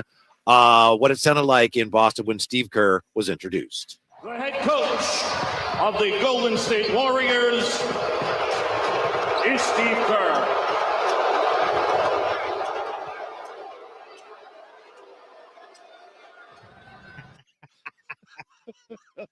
Yeah, they That got Prince. Yeah. They got him. That's like LeBron or Kyrie returning, that kind of venom out there in Boston. I love it. I love it. That reminded me, last time I heard boos that loud that I can recall, remember when the Sixers played the Lakers and Destiny's Child performed at halftime in Philly, and they're all wearing half Laker, half Sixer jerseys. Oh, and they got it. And the Philly fans didn't appreciate it. Really? Yeah. Oh, man. Yeah. Exactly. I can see the score right now. Celtics up 14-11 in the first. So let's go C's. Let's go C's. Yes, the Kings, of course, have other matters at hand, taking on the Toronto Raptors. 3 things the Kings have to do tonight that they didn't do Saturday in Toronto, Drapes. Is this the Whitey's wish list? If you want it to be. Come on, bro. Put This your is name on it. Whitey's wish list. Here we go. I wish for the Kings to make more 3-pointers, right? Yeah, I'm with you on that.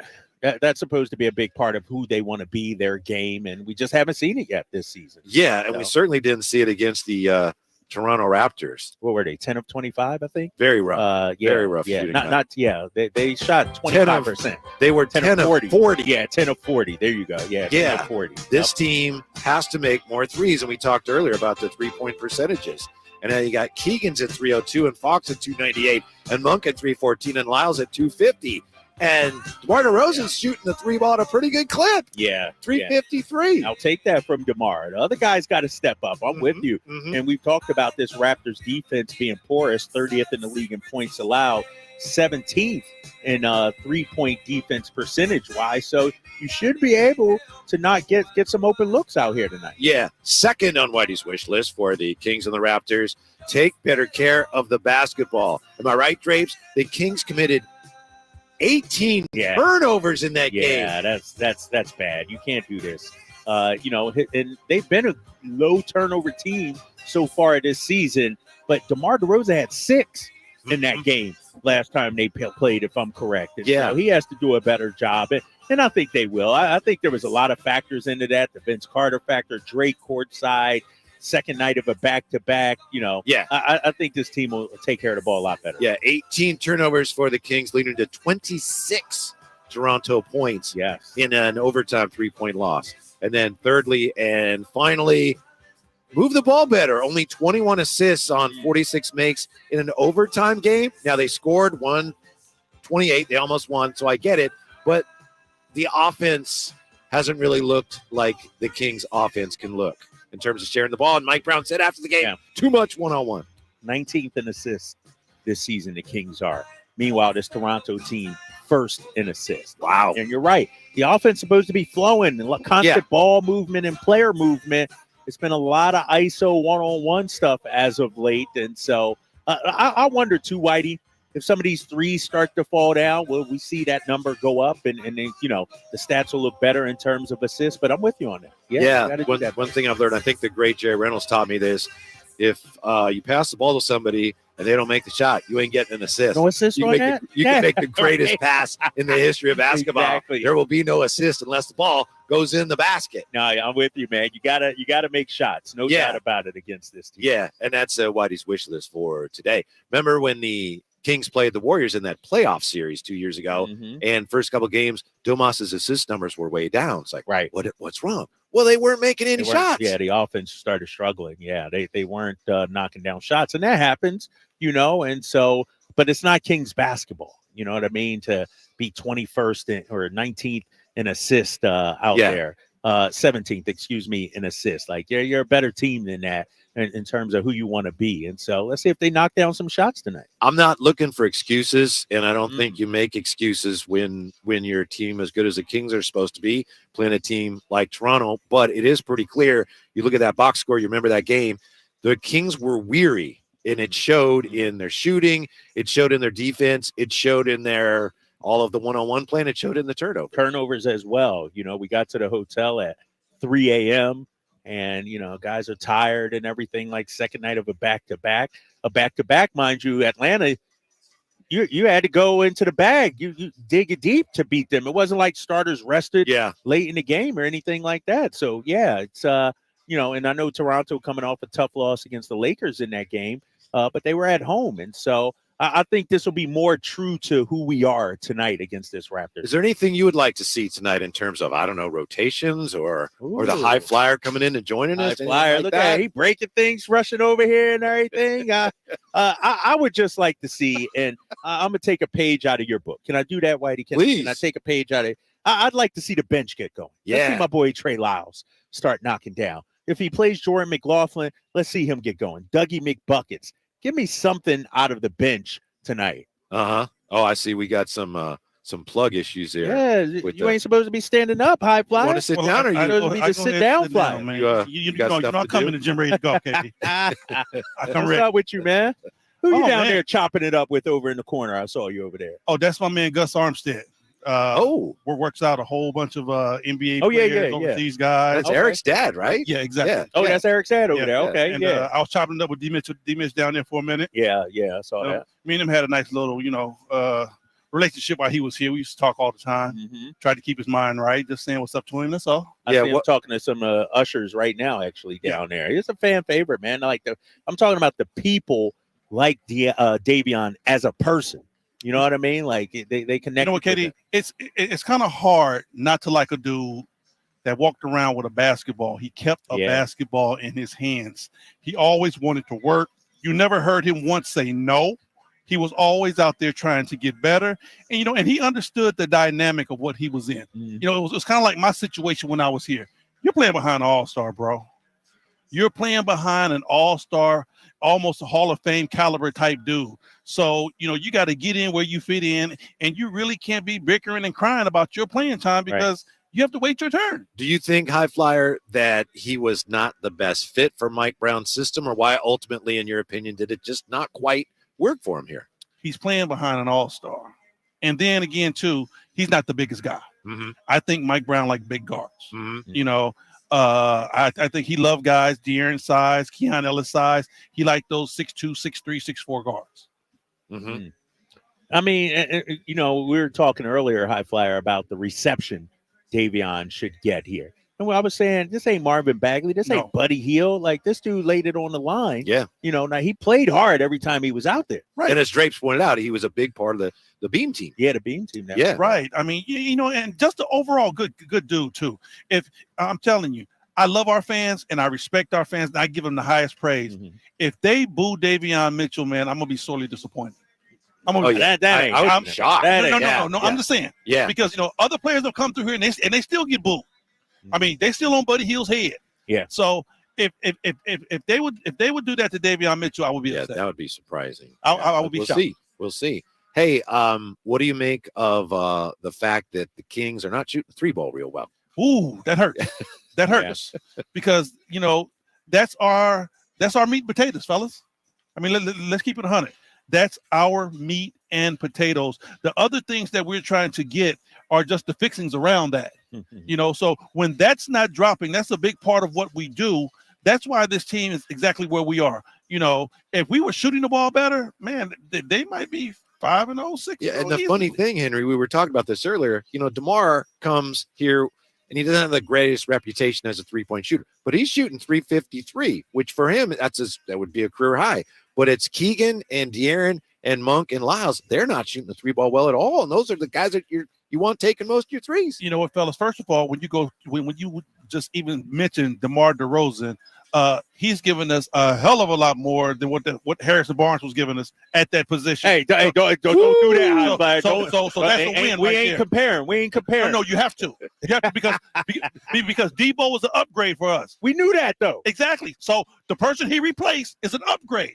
He's doing exactly what he needs to do. So whether he's not shooting the ball well from three or not, I'm not concerned about that. Yeah. Because that's not his thing. But what about everybody else? But he is, but it's like a moment. But everybody else needs to be shooting the ball better. We we analyze the whole game. We go over the free throw line. We go over, the zone. We go over how well they run the offense, how they run the offense. The thing about it is that if this team is shooting the ball the way we know that they can shoot the ball, all of our concerns are nil because they're winning games when they shoot the ball at a very high clip. Let me ask you, you're facing a Raptors team, record-wise not very good, but they do some good things. Yes. What do the Kings need to clean up from Saturday that loss and do differently tonight, if anything? Mindset, KD. Mindset. We talked about this before the game. I came on with you guys and we was talking about, easy games or light games or being prepared for a team that's undermanned. With all that being said, and the Kings went out and they got, a lump on their head. If I'm in that locker room, I don't care what it is, we killing them. It's redemption. It's redemption. It wasn't that long ago to where you forgot. I know the NBA is on to the next game. You played one game in Miami, and I'd have still been on the ride home thinking about, when Toronto walked in here, boy, I can't wait. I know you love the idea of the Kings at halftime of the Miami game getting after each other a little bit. Oh, that's part of it. Yeah. That's a part of it. How much does it help when it happens? Greatly. Because I told you guys, back when I played, and I always go back to my playing days because that's all I have to refer from. But back in our days, we held each other accountable. Our assistant coaches and head coaches really didn't have to get after us that hard because we would be in the locker room. Let's say, for example, if KD was Mitch, I'd be like, hey, man, bro, you playing today. You going to let this dude go at you? What you doing? If you don't want to play, sit down. I'll come in and sub for you, because I know he can do better. I'm coming off the bench for a Hall of Famer, but believe me, I had enough voice to say, come on, Mitch, you playing, bro. Come on, man, we need better. The guys ain't doing that nowadays. They don't, but they need to, though. And see, that's what they did in that locker room. They went at each other. We don't know what was said, but I'll tell you what. I know it wasn't just coach on player conversation. I can guarantee you that. It was some guys talking to each other, letting them know how they feel, and they came out in the third quarter and it showed. They showed. And it showed. Speaking of third quarter, De'Aaron Fox went off 16 in that third, took over the game. Can he do that, and do we need that right from the jump? So are we changing his name from fourth quarter Fox to third quarter Fox? Maybe. Like, does he have to play that way? Like, does he have to establish himself as the clear alpha on this team? I hope not, because that's not what we were looking at when they built this team. Our main word was collectively, getting it done by committee, because we have so many guys that are capable. I think it's that way right now, fellas, because we're not shooting the ball well. So we need somebody to give a Herculean effort for us to win. And not just De'Aaron. I mean, dude, Sabonis is doing what he needs to do, and Debo is averaging 25. So, it ain't like they're not trying and they're not giving it their all. We're not talking about effort based, because I've been here on certain years. We talk about, man, the efforts. I mean, we're getting killed in the effort. It's horrible. We're not talking about that. We're just talking about shots not falling. Would you say, I would say this, but I don't have the experience you have of playing in the league. Domas, when you talk about playing hard, some guys think they're playing hard and they're not. They think they are. Some guys play hard. Other guys have the unique ability to play at a really high effort level every single night. I don't think I've ever seen many, if any, players who do that night in, night out as much as Domas in terms of playing hard. Man, would you agree with that? Do you have to question what this guy brings? I mean, Domas goes hard in the layup line, bro. Yeah. He goes hard out there. Yeah. And I'm telling you, nobody on that roster, and I'm going to tell you like this, it ain't too many big men that go up against him that's going to question what type of night he going to have when Demonis walks in the door.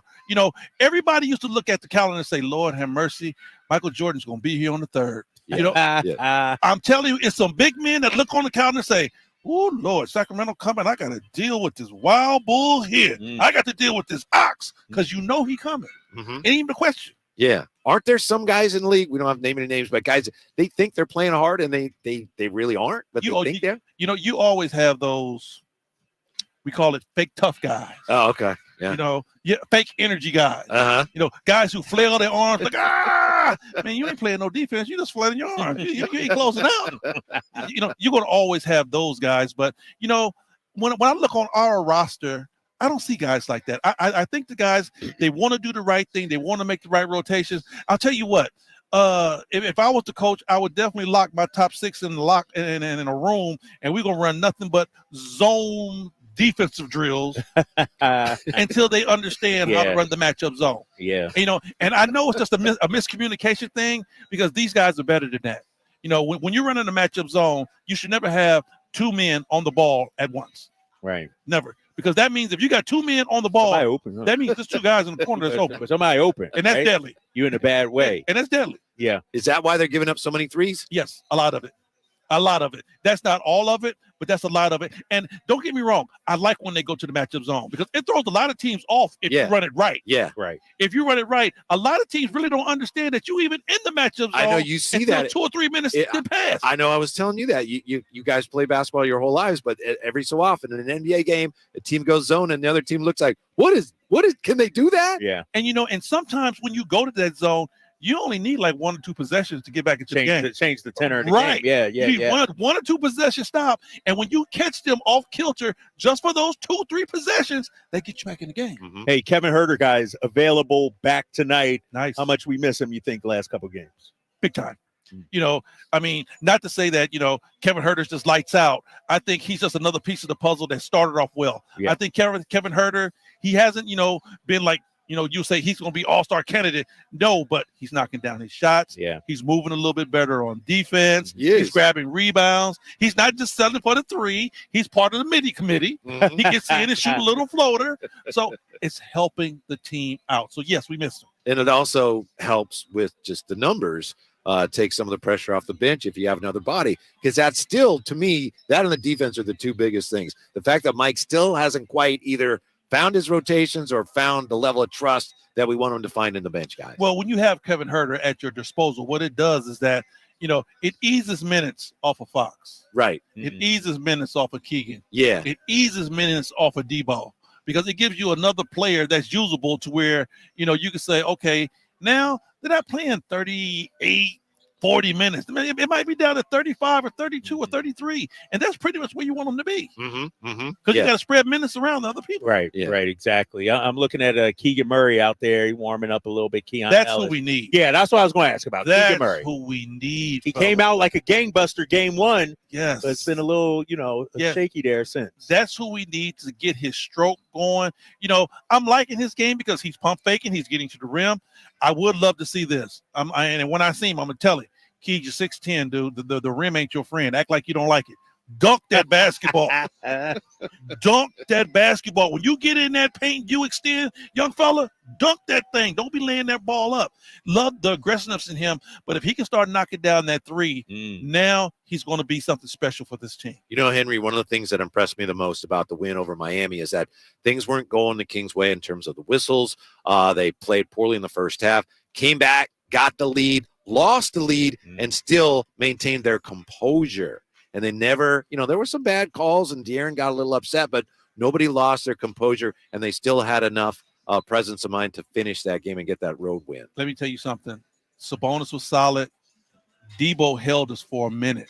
He really, put the team on his back. Yeah. And that made it to where when De'Aaron got a little out of whack, he didn't have to lose his mind completely. Yeah.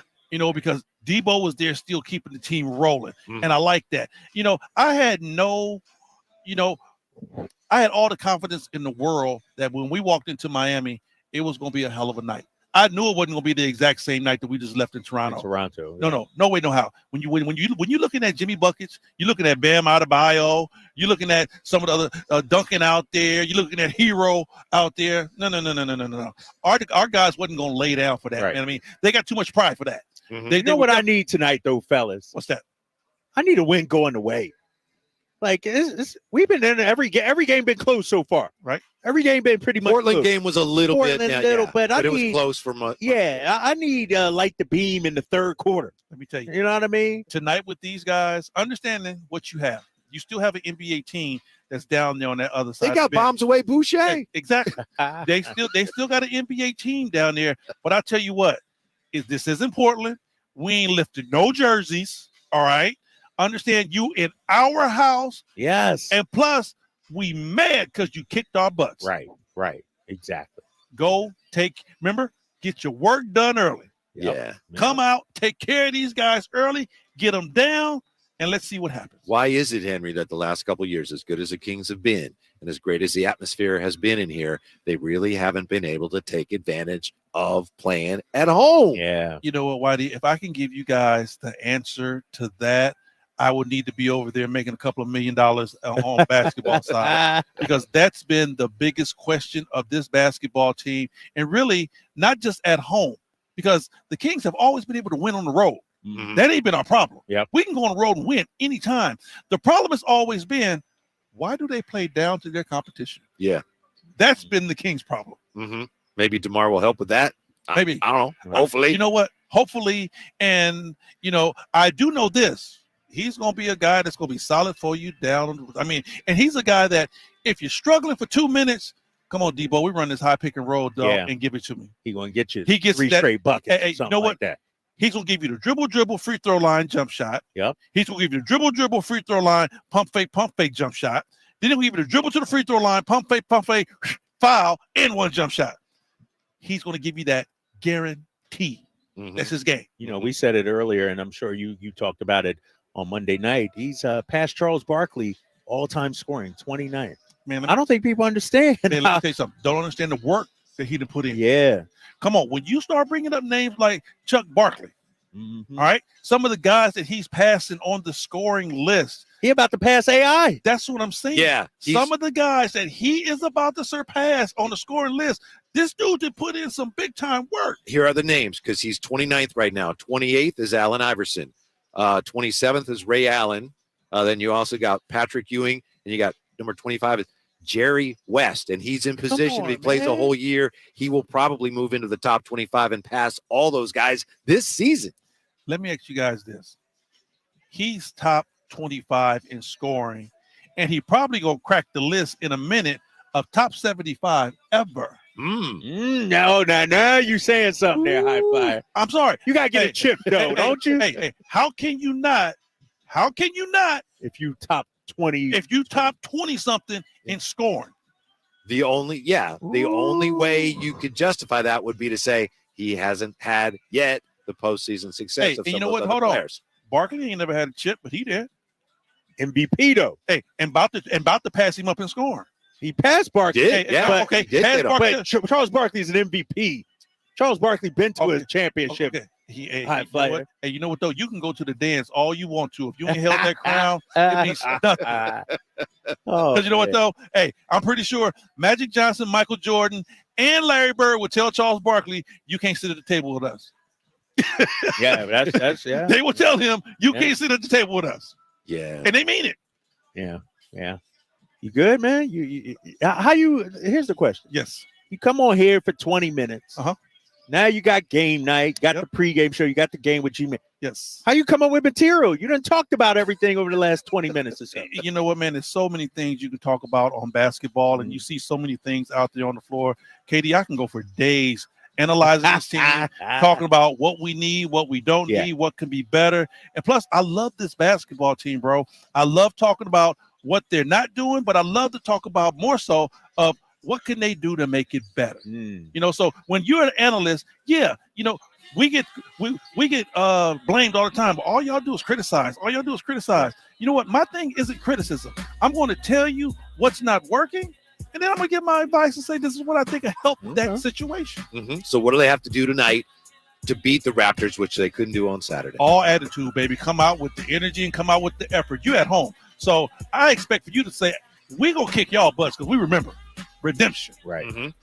All right. With you. Good stuff. High Flyer. Yeah. High Flyer. Feeling good, though, right? About tonight. Good? I'm feeling great. All right. I'm feeling great. All right. All right. Kyle Draper tonight, pre and post game duties. Post, baby. About to head on over there. Yep. With Chelsea Gray. Yes. Chelsea Gray. Yeah.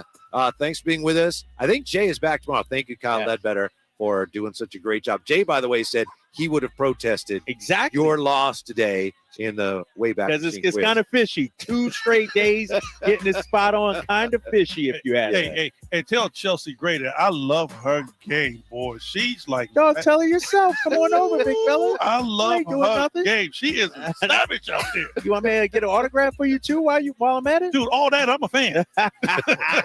Game night is coming up. Looks like Jay Ross. Yes. And Jay Ross. Next, getting ready for the Kings and the Raptors. Sacktown Sports. All guests come to you from the Folsom Lake Honda Hotline. Folsom Lake Honda, your one-stop Honda shop. Everywhere you look, things are getting more